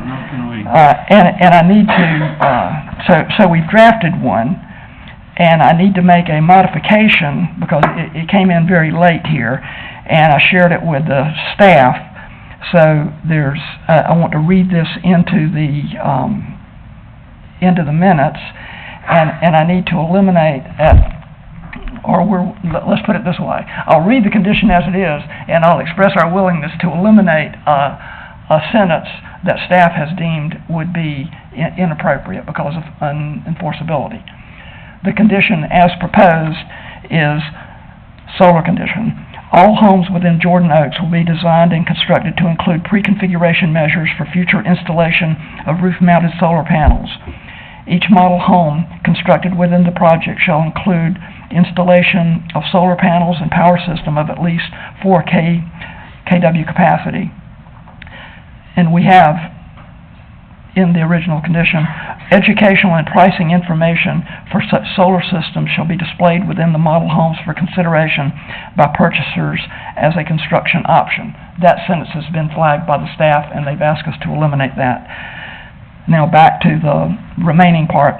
A minimum of 5 houses, parenthesis, 10% of the maximum allowable number of houses for the development, because we have 50 maximum number of houses proposed, shall be constructed so as to include installation of solar panels and power systems of at least 4 kW capacity.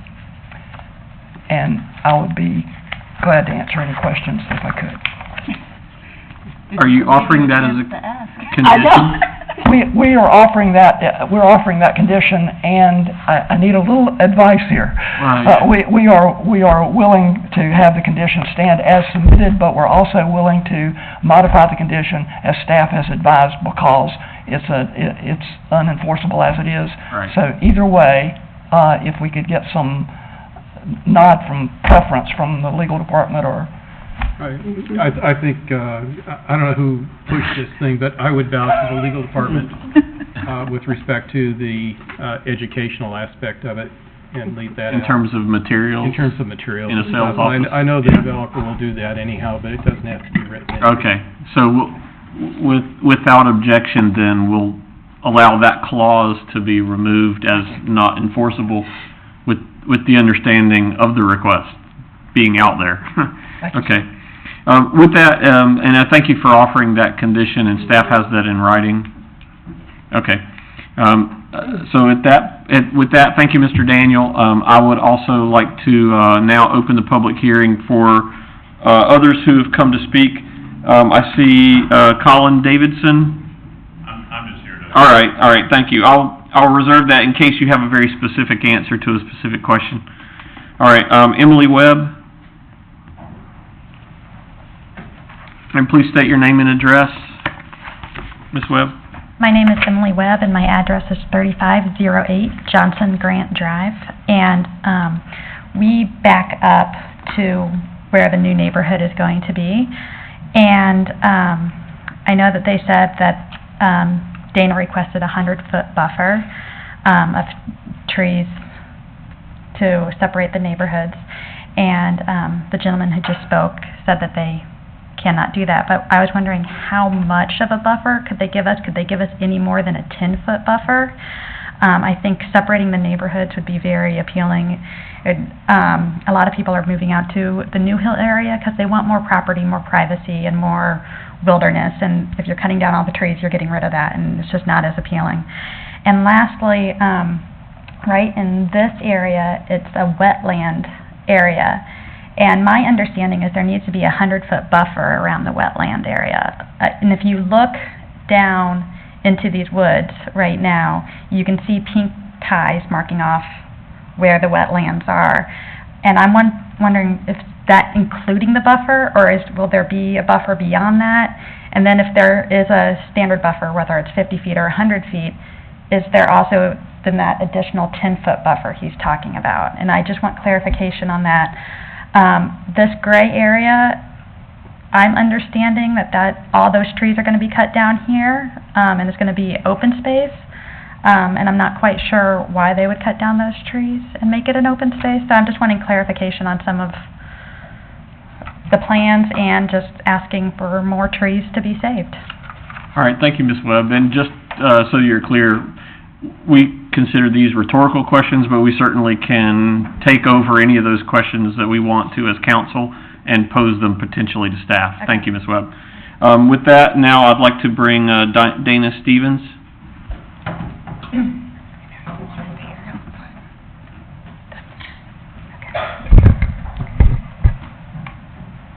So my name is Dana Stevens. I live at 3518 Johnson Grant. So I'm in Jordan Point, and I would like to speak on behalf of Jordan Point. So, Just to be clear, can you pause the timer? Or, I want to be clear, when you say you want to speak on behalf of them, they need to be here and raise their hand. So are they here? Who is she speaking on behalf of? Okay, very good. All right. Please continue. okay, so most of us moved to New Hill, North Carolina about a year ago, and one of the common interests that we all shared was the attraction of moving all the way out to New Hill, North Carolina, which is 4 miles away from any major highway. You know, we're kind of out in the country. We were attracted to the privacy that it offered and all of the trees that the development had to offer. So when we moved in, we all chose our lots, and Ryan Homes and Envy Homes, both of us, all of the houses that border, so I'm off of here, which is Johnson Grant. All of these homes and all of the ones off Jordan Point Boulevard were told that Envy Homes and Ryan Homes previously had tried to develop this land, but it was geographically too complex, that it could not be done. So we all paid a lot premium for a wooded view. We chose these lots accordingly. I know for me, that's the main reason I moved out here, is because I wanted privacy and I wanted to look out my back window and see woods, not other homes. Normally when you start to see condensing of areas with this neighborhood here and this neighborhood here, from what I've experienced, it's usually further along in the establishment of a city, when the city starts to get condensed. Again, we are way out in the country, so I understand that the proposal of this neighborhood is to utilize the current infrastructure that's in place. But, nowadays when they build these neighborhoods, the contractors and the developers, they flatline these neighborhoods. They cut down all the trees. Then at our expense, we have to pay for fences to be built and for, privacy trees. We have no privacy on the side of our homes. All we want to ask is please allow us to have a buffer in between neighborhoods. What do you want this city to look like, 3 or 4 years down the road? Because there's a lot of growth coming to the area. Do you want it to look like a flyover state, where it's a desert, where there's no trees? Or do you want it to maintain character, where there's trees, like parts of Apex and all of Cary? This is very, very important to us. We were obviously misled when we moved in, and we're, having to already deal with, things that we're already having to be affected by this neighborhood, right? I was going to propose 3 things, but I'm only going to propose 2. But, the quantity of homes that are going in behind us in this area, I would like to know the lot size. 50 homes is a lot. So this area that they're proposing 50 homes, I know that on this smaller Ryan Homes side of Jordan Point, we have 60 homes, and our average lots are about .22. The cost that we paid was anywhere from $390 to $450. And over here, you're looking at 750 to 1.7 million. These, there's trees here, which these lots have sat for over 2 years. They can't be sold because they now are aware of this development that we learned about 6 months after we moved in. So, there's this open space, yes, but a 10-foot buffer, that's not a privacy buffer. That's the length of this podium. That's what, 1 or 2 trees here or there. Right now I would say, and I'm probably not the best at this, but I would, it starts off narrow right here. I would say maybe 50 feet of trees, and then, goes on to probably 250. And we're severely affected right here and along this area. We can't control the fact that there's a neighborhood going in here. We support the growth. The only access in and out of this neighborhood is through our development and Jordan Manors. So 50 homes, you're looking at an average of, 100 cars in and out today that we're going to be affected by. But again, our main concern is A, the privacy, to have a buffer, and then B, we want to make sure that there's no private agreement struck between our HOA and the developer of utilization of our amenities, of our amenities. But again, most importantly, I cannot stress enough how we are all we want to keep a buffer. 10-foot buffer is nothing. I would like to ask, as it gets thicker, sure, you can take some over here, but this area right here, please allow us to keep our trees. If you can go back to the previous, or you can tell me if I just go like this. So, everywhere there's stars, this is where homes are going to be built. By the way, if you can visually think back to the previous slide where this is trees, keep in mind, this is like a steep slope. He's going to have to build up this slope to put houses. Right now, it's a natural steep slope that goes right into, this overflow pond. It's a nice natural way for, waste and stuff to go down. So, what if they flipped this? Here's this connector road. They're having to push these houses back over here so they have enough for a collector road and the alley that they're going to access. What if they moved the collector road a little bit further over here, still having the homes here, but then, the alley's entrance was here, which it's hard for me to explain, but you wouldn't have to push the homes back as much or as far. 20 feet on this side of Jordan Point, when you're paying anywhere from $750 to $1.7 million, a 20-foot buffer, again, it's not like New Hill. We are the first new construction neighborhood in New Hill, North Carolina in years. I feel like we should have some seniority. It's not like we're this built-up city. Sure, we're wanting to get there, but what do you want this city to look like in years? We just really, really want that privacy of a buffer, and we would like to ask that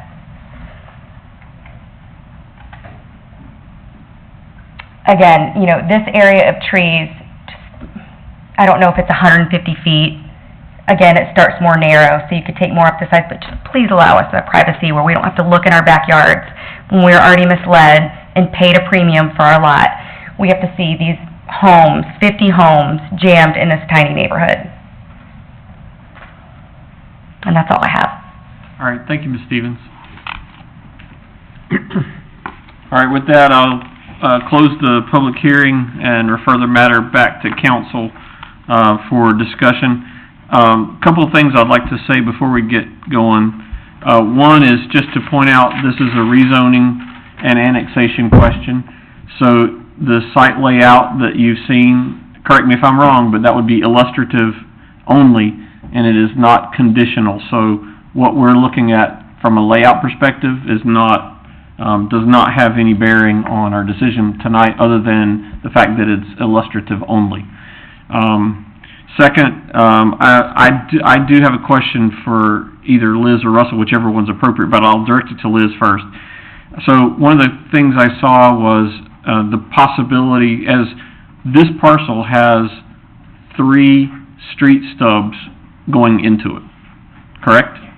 Or at least 2 and one that's about that far short that goes across the corner of another piece of property. And that's the one I wanted to ask about. I like neighborhood connectivity, interconnectivity, so that people can visit other people without going to main roads to get there. But a question I have is, with that one, that segment that would potentially be a bridge over the creek to get there, would we have a mechanism from the planning and the town perspective to ensure that that connectivity is made all the way across with a rezoning? Martin Ridge Boulevard is on our transportation plan. Okay. So that when Jordan Vista comes in. Jordan Vista, right, that's the player to be named later? Yeah, okay. That was a baseball thing for you, Councilman.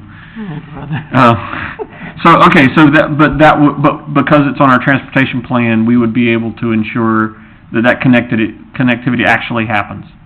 Okay, all right. So with that, those are the things I had. Just a second, Mr. Daniel. Those are the things I had. Let me see if there's other thoughts from council. I'd just like to get squared away. What was the buffer width on that south side? Was it 10 feet? Well, hang on, Mr. Daniel. This is a staff question. Yeah. On the south side, So it would be a 10-foot here and 20-foot. 20 foot there. And that is a condition of And it- rezoning? Yes, it is in the PUD document. Okay. And those are B buffers. Yes. Which means undisturbed, right? Well, you can take an undisturbed part and upgrade it, I think is what the B buffer allows you. The A buffer, you might have to tear everything out Yeah. to Which make we don't it. wanna do that. No, but anywhere where there's already disturbed and everything's gone, could be made into an A buffer without any, They could supplement. they could make it, yeah, or you could try to supplement the B buffer into an A buffer, but not take out the existing adult trees. So I guess that's what I would like to see, an attempt to make an A buffer out of some of that area, if that's possible. I don't know if we can. You can make an A buffer in 10 feet if you use the Japanese, I don't know what they, starts with a C, trees and stuff like that. I think Mr. Daniel is bouncing on his... Well, hang on though, I'll try to be quiet. but he's presented, this is a question for staff. Yeah. So I do have a separate question. Okay. Is that okay? Is there anything we can do, maybe town attorney, that they charge, Ryan Holmes charged a lot premium for that view? Is there anything we can do? I mean, they can't control that. I mean, they don't control that view in this situation, right? But they charge a lot premium for it. There's nothing from a town, or is there anything from a town perspective that we can do? I'm not aware of anything off the top of my head that we could do. Yeah. That's a civil case, actually, isn't it? Yeah, that's out of our hands. I was just curious. Yeah, no. I have a question for you. With the buffers, I think I knew on the council, were there any recent instances where this kind of maybe similar backing up to the neighborhood had buffers that were more than 20 feet in some recent developments that you know of? I can't think of any off the top of my head.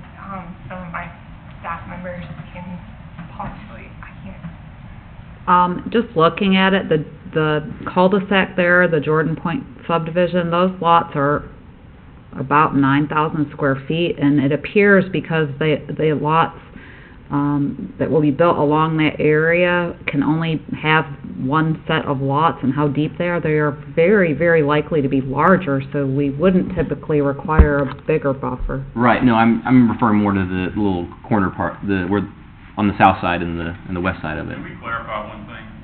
Hang on, no, hang on. We're, not yet. Not yet. The buffers on the picture I'm looking at right now, what's on the bottom and the left, those buffers. The amenity area or up at the Yeah, top? around that, yeah, connected to that. I'm asking some context of recent neighborhoods, if there's been any increase or changing to type A or whatever as well. We don't recall any that were increased. Was your question answered? Yeah. Okay. So, I have a question. There was reference made to, basically making open space on the top right corner over there. True, and... Well, I think as far as conditions go for rezoning, that's not gonna be part of a condition that I'm aware of. Any open space allegation is not part of the condition for rezoning, correct? Okay, In so other words, they're not gonna come through and... we don't know what they will or won't do, except for the zoning that we approve, or assuming we approve a rezoning, those rules will declare how they do development. But, medium density is where you get into clear cut. If this is a low density, then the time to look at how much of it is lot versus open space versus play field is part of the site plan, Okay. not part of the rezoning.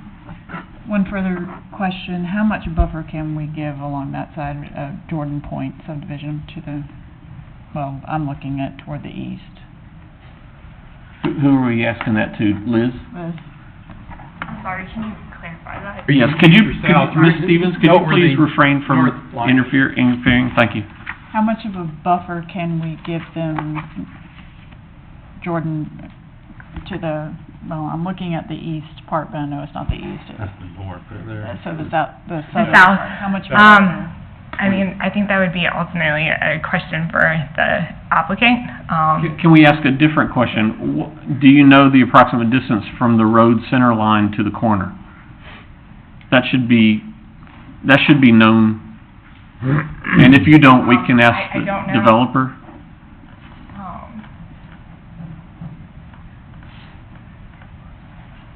Yeah. Do we think the information is in our packet, or do we need to ask? No, we can measure, we can measure it on IMAPs if you'll give us 1 minute. Okay, sure. I think that'll help. I think that'll be an indirect Illustration answer of to where the question. will be. Yeah. So, while they do that... 181 feet. Oh, go ahead. I'm sorry, 181 feet. 181? According to IMAP, so Okay. that's not using a survey or anything. So- Sure, yeah. So that's rough. But, so from the road center line to the corner, 181 feet. So you take out some road center line, you've got an approximate lot depth. I mean, I don't want to try to do the math, because it's just information at this point. It's not a decision maker, but, it would be challenging to try to add too much buffer to that without taking out the opportunity for a lot. So that would be the question. That's why I asked. Okay, so, but the condition is 10 feet? Yes. Currently, okay. Let me see, you have the floor. Do you have any other questions? Okay. Okay. So for me, because some of the concerns that I wanted to amplify from the residents are not really things that I can talk about related to... They're not conditions for right, rezoning. and so for me, I think because those things, like there are things in my packet that show the concerns, lot 60, 64, 67, that I would like to make sure they get addressed, but since I can't really address them, then for me, I think I would have to just stick with the designation as it is. Because because it's not in the packet that these things would be dealt with. Well, the question in front of us is, should this be low-density residential? Or remain rural residential. Or remain as is? Right. So that's my point, that Right. I don't have enough to... Right. Well, I have enough. Yeah, I'd like to follow up on that point, actually. So there was a statement earlier that this parcel was somehow left out, and it was obvious. Can you speak to that, Liz, and explain to us how that was obvious that it was left out of part of the land use map? My understanding was, a few years ago when the land use map was, being updated, staff suggested that this parcel be included at that time, to change the classification to low-density residential. And at that time, town council did not want to change because they felt, as though that a land use map amendment would guarantee some of their, the density for this property. I'm sorry, can you repeat that last bit? I know this is going back into time, but what was the reason? I didn't quite follow it. I'll just, clarify. So when the Jordan Manor subdivision came in for rezoning, that area was classified as rural density residential, and they requested a land use map amendment to low density at that time. Staff recognized that left this parcel out, completely surrounded by low density residential, should the rezoning and land use map amendment get approved for Jordan Manor. So we recommended at the same time a land use map amendment change for this parcel to low density residential. The town council voted, obviously, to approve Jordan Manors, but to deny the land use map amendment for this parcel in hopes that when it came in for rezoning, the density would be further restricted than the 3 dwelling units per acre that this land use classification permits. So the hope was that the density would be restricted to be similar to Jordan Point Okay. and Jordan Manors. Okay. So with that, now so that question, you remember this? Exactly. Oh, yeah. I So do the- well. so- In fact, I pushed for it. So this is, okay. So this is, and so we heard, what were the numbers, 1.5 for Jordan? 1.99. Yeah, And 1.6, 1.5 and 1.6? We don't know the At the lot time, size. I didn't fully know the topography on this piece or anything Right. like that. So I just wanted to make sure that we didn't go to 3 housing units per acre. All right. Well, can I ask you to speak to that just a little further then? If you have Yeah, well, more to say. the objective, and I don't recall that it was actually completely surrounded. Maybe it was. I thought it was open on one side, but, because we had developers who were combining rural residential with low-density designation on our land use map, and saying, okay, well, we'll take and combine these, and we'll do an average density type of a thing. And my thought was, maybe we should try to do that so that we could have a little negotiating point. And I think... What's your feeling with this now? Now that, I don't mean to throw this on you, but it's... I want the continuity. It's 1.6 units per acre.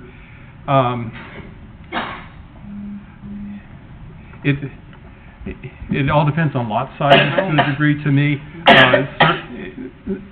And I have mixed emotions on lot sizes, because you really want to do cluster housing where you want to get the lot sizes down and have more open space. But so it comes back to what's the average density on the parcel, and then almost preferably to have it compressed into one side so that you have open space and places for animals to run around instead of backyards. So my thought on this, and I'm just because I'm been here forever, I'm fairly well satisfied with this. I do want to see enhanced buffers along the south side where those houses are, if we can, to do something.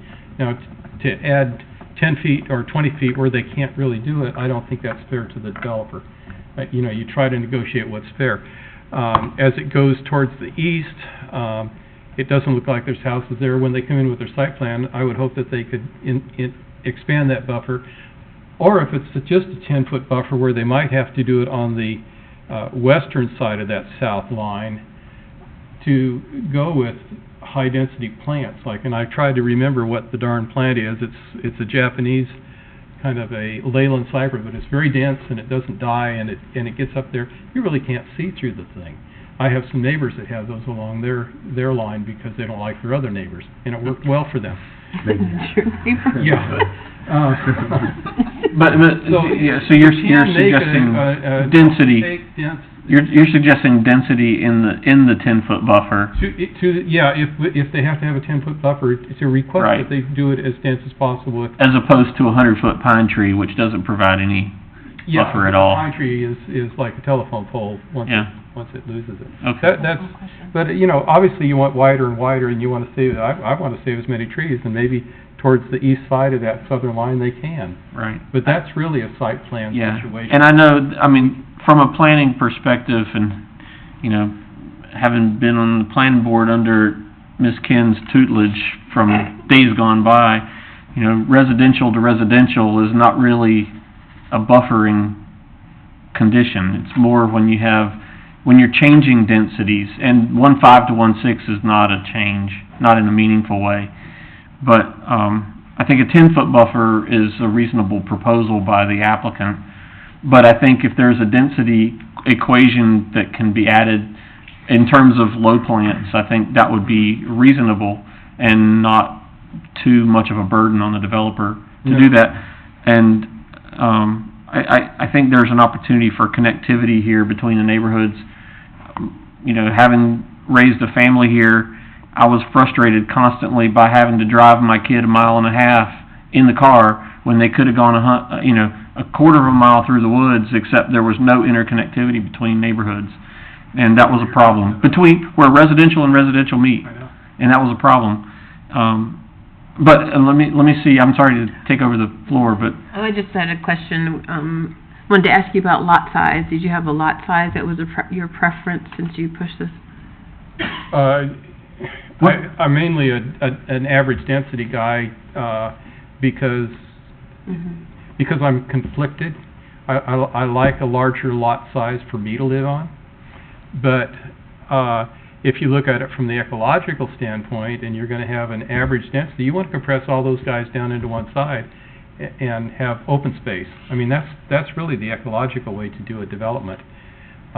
Maybe we should, I know we did this recently with another development, have a PUD submitted so that everybody has a clearer picture of what this is going to look like. Well, before we go there, because that complicates things, we can ask for a minimum lot size as well as a maximum density.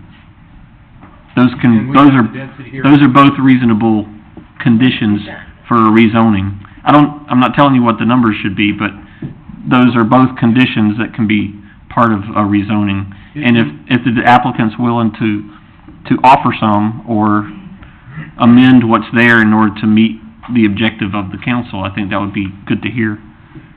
And I guess, you can say a minimum of 10,000 square feet or something like that, but, that makes it more difficult. Sometimes they might have to do an 8,000 square foot lot, and as they come around, they can do a 12,000, 14,000 square foot lot. True. So it makes it, we could say an average density, or an average lot size, and a more reasonable minimum. It's almost just impossible to do it at this stage. That's one of the problems. But I'd like to see that. What? Hang on. I'm more concerned really with the buffer density with these people next door. They got taken for a ride, as sometimes happens. I think the developer would be willing to intensify the buffer within that zone to the degree possible. It's not an expensive thing to do, and maybe we'll satisfy enough. We're not going to satisfy everybody here, that's for sure. Mr. Daniel, you've heard what we were just discussing. From a density standpoint, would you be willing to enhance the density of the buffers that are already part of the conditions? In other words, not the width of the buffer, but enhance the plantings, that whatever is there is also enhanced by shorter plants with density to them that provide more meaningful buffer without increasing the width of the buffer. I'm asking a conceptual question right now. It sounds much simpler than it is. There's a misconception that is shaping everyone's discussion right now that if allowed, I think I could clarify it on the plan. Is there a factual error? Come correct us if there is. Okay. Or there's a perception error. Why are you pointing over here? We're up here. Because she said it, and you sort of assumed that was going to happen. Okay. Tell us the facts. Okay. First off, there is no buffer on that stream, but we're not talking about that though. Right, but that area, that buffer that we're talking about, that's a perimeter buffer of 10 feet, and so that 10 feet runs all the way down that property line. Yes. Now, and I can see the merit of enhancing that 10-foot buffer, but, and that's what's significant here, we have in the PUD, over 50% of the site is in open space. Those trees right here that seem to be of concern to everyone, they're going to be there in perpetuity. That we're not doing anything there. There is no, from the run of that stream, everything on the on the south side will remain undisturbed. So enhancing that buffer along the perimeter really Okay. would not accomplish. So let me add some clarity. So, first of all, I don't think you said anything that changed how I was viewing this. So that's good, because I don't think we were accepting necessarily everything that was said as fact. But from the 10-foot buffer, I think maybe that can be clarified such that there is common, or RCA, that I think we would understand is excluded from any condition to enhance the buffer density. So, for example, on the north side of of Ms. Stevens' properties there, so the north side, there is RCA, but over on Jordan Point subdivision, there's a cul-de-sac. But go back to the east side, please. That's the south. Go back where your mouse was before. Right side is picture. The stream. There you go. Over here? Yes. That's So south north. South side. Oh, okay. Sorry, it's turned. All right. So at the south. God, this is hard. I hate this. North always up. All right. I don't care if it's small. Just make north up. All right. I'm having a rant. Sorry. On the southeast, okay, Jordan Point subdivision has an RCA there, correct? Behind the cul-de-sac. Pond. Not the pond. Southeast. Right there. Come on now, southeast. Right there. Yes, that is RCA? Is that RCA, Liz? In Jordan Point? It is open space, It's probably. open space, not RCA. Okay, open space, but it is common to the HOA, not owned by an individual. That's correct. All right. So that is likely to be left as is for years to come. So I think there's an opportunity my point is, I think there's an opportunity for the 10-foot buffer that adjoins property owners of Jordan Point subdivision, I think would be reasonable to enhance the density of the buffers there. For areas that are open space, common area, I don't think it makes any sense to enhance it, just go with it. Where there's property owner butting up. If it's HOA property or RCA, it doesn't make sense to increase the density of that. So all I'm really talking about is that sort of middle of the south side. There are no areas, if I'm understanding you correctly, there are no areas that meet that criteria. We are against common area in every case. No kidding. There is no property line that abuts our property. Is there a little sliver there between the pie-shaped properties? It's really a little more than a sliver. No, I'm not talking about the pond. Right there between the. Yeah, there's There is so no property owner abuts this property. Right. Dana's house is On the south side. Dana's house is Yeah. 193 feet, I think, from the property line. And then there's going to be an undisturbed area in our development. I don't see any reason to do anything to the I south agree with side. you. Not the south side. Because there's nobody's personal property abuts it. My problem is the west. West side. Yeah, And North. those are 20s. 20s, yes. 20B. and those are 20s. 20B though. Okay. 20B buffer. B is pretty decent. It could be enhanced up to the degree possible. We left those as Bs so that we could leave the adult trees and stuff. It Mhm. becomes difficult to go A, and meet A's criteria a Isn't- lot of times. Isn't 20B, 20B sounds sufficient. 20B is a decent I would love to have 20B. Well, you bought in the wrong subdivision. Get you one. But, so are you going to minimize, are you going to leave as many trees as you can throughout this? I mean, are you going to, is that your plan? That is our plan, obviously. Well, there is a creek there. I don't know so if it's that- obviously. Yeah, well, so there's a creek there, and that creek area will be largely untouched near it. On the opposite side of it, there's no access for property development, so it's gonna end up being RCA? There's no grading on the other side. So Is your intention for that to be RCA Well, or common property? common property, definitely. Okay. We don't have the lots shown, but for information and relating the concept, we did designate on here the area envisioned for lotting. So Mhm. everything, all the shaded areas are common area. Sure, yeah. All right. So are you willing to address the concerns by those 4 lots that I mentioned that are in the packet that they had at the neighborhood meeting? Are you willing to address their concerns? I don't know those. Lots on this, Can I on this, mention those concerns? Was that from the neighborhood meeting? Yep. And what were those concerns? So on lot 64, their concern was about retention of the buffer to separate the neighborhoods. Lot 66 was concerned about their slope being graded away. And lots 60, 64, and 67 are about buffers. 66 is about their slope, worried about that. So we've talked about buffers. but Right. Can we talk about slope? Okay. So what are they concerned that somebody's gonna get on their property and change their, They said their Property? slope is being graded away, and so I guess it's an environmental concern, I suppose. That's how I read it in the packet. Lot 66. Okay. but So, it hasn't been discussed. just want to make sure that these folks, if they're not here, that they are going to... But I mean, there's, I know what that was. okay. I remember now where it was. That road, this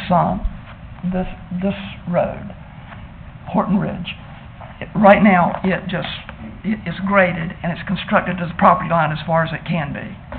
But then it necessarily grades up to the abutting property, and this property is higher. And this lot, they were concerned with what would happen relative to the road. That lot does not touch Horton Ridge Road right away. There's a space, there's an open space in between the lot and the road. And that already exists though, that road's there, so we're not touching any of that. And as far as the area behind it, we've got a wider buffer there. Well, we've got the 20-foot buffer. Yeah. But you can see from the configuration that the intention is to move farther away even than the 20 before we start the lots to address the grading. Okay. Thank you. Sounds like that was addressed. Yeah. All right. Before you walk off, let me just see if there's any other questions for you since you're here. Are there any other questions for Mr. Daniel? I'm satisfied. And you got your solar conditions, you okay with what was offered? We don't know that was him that... Yeah. Well, no, I just wanted to see if he was okay with it. Yeah, It was offered, I I'm think. a little bit offended. I'm going to come up with He's something. Captain Sunshine. Yeah. All right. If we're not going to do All right, affordable thank you. housing, maybe do affordable Mr. solar. you Yeah, know? Okay. Mr. Daniel, the amenity section, there was something about an amenity section and joining other neighborhoods. That's private. There's been no discussions that we know of at all as far as joining other neighborhoods. This project does carry with it, in the PUD, it does carry with it a commitment for a pavilion, a tot lot, recreation lawn area, and construction of trail seating and a gazebo along the trail. And we specified that in the document, but we're not counting on joining or being a part of anything else. Okay. So like the neighborhood itself to go to a neighborhood pool, that they wouldn't have that ability? We can't handle that anyway. No, that's outside From a legal standpoint. But it's still a concern. I mean, it's, you know. Yeah, it's, yeah. offered, I guess. It's it's outside of our concern. I mean, the existing HOA has a board, and their board would have to Allow that. communicate with someone else who might want to join a board. And that level of discussion is really outside of our purview, so I don't guess we shouldn't really entertain that. Okay, attorney nods in agreement. Yes. Remind you and the council that we have 3 questions before the council. One is the annexation, one Yes. is the land use map amendment, and then the third is the rezoning. And the rezoning, right? All right. Correct. Thank you. No, we're gonna take them together. Okay. So the idea is it's, atomic. I call it an atomic operation. It's all one. Yes, it is. ATOMIC, atomic. It's an atomic operation. So let me ask, are there any other questions, or is there a motion? And if there is a motion, we'll help word it. So the motion would be to approve the land use map amendment, the annexation, and the rezoning. I'll make And with the conditions. that motion with the conditions. Okay. And we have the solar conditions in writing, so, staff knows what those are. And we didn't have any new conditions after that, even though we talked a lot. We discussed enhancing the buffers to the degree possible, but that we didn't, I don't think Seemed that... unnecessary. Yeah, being as there's no reason to enhance the south Right. side, and the other side is 20 feet. And we also discussed possibility of doing an average lot size or minimum lot size, or, we did do that, but we didn't just come up with any numbers. No, I don't think it's necessary either. I think that's where we left it. All right, so you made a motion? You made I'm sorry, I didn't mean to attribute. Okay, you second. So we have a motion and a second for approval of the land use map amendment and the rezoning and the annexation.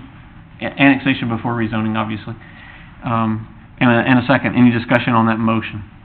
I just want to say, we sound a little harsh, but I think that the multi-use path and the amenity area that's in a corner, so it's avoiding most of the houses backing up to. I think I'm excited about those parts of the project for sure. I think it'll be that multi-use path will be, I think, widely used by all the neighborhoods that are going to connect to it. And so once it's connected, hopefully it'll be as soon as possible to the new Jordan Vista, and then I think it'll be a great use for all the neighbors in the area. Yeah.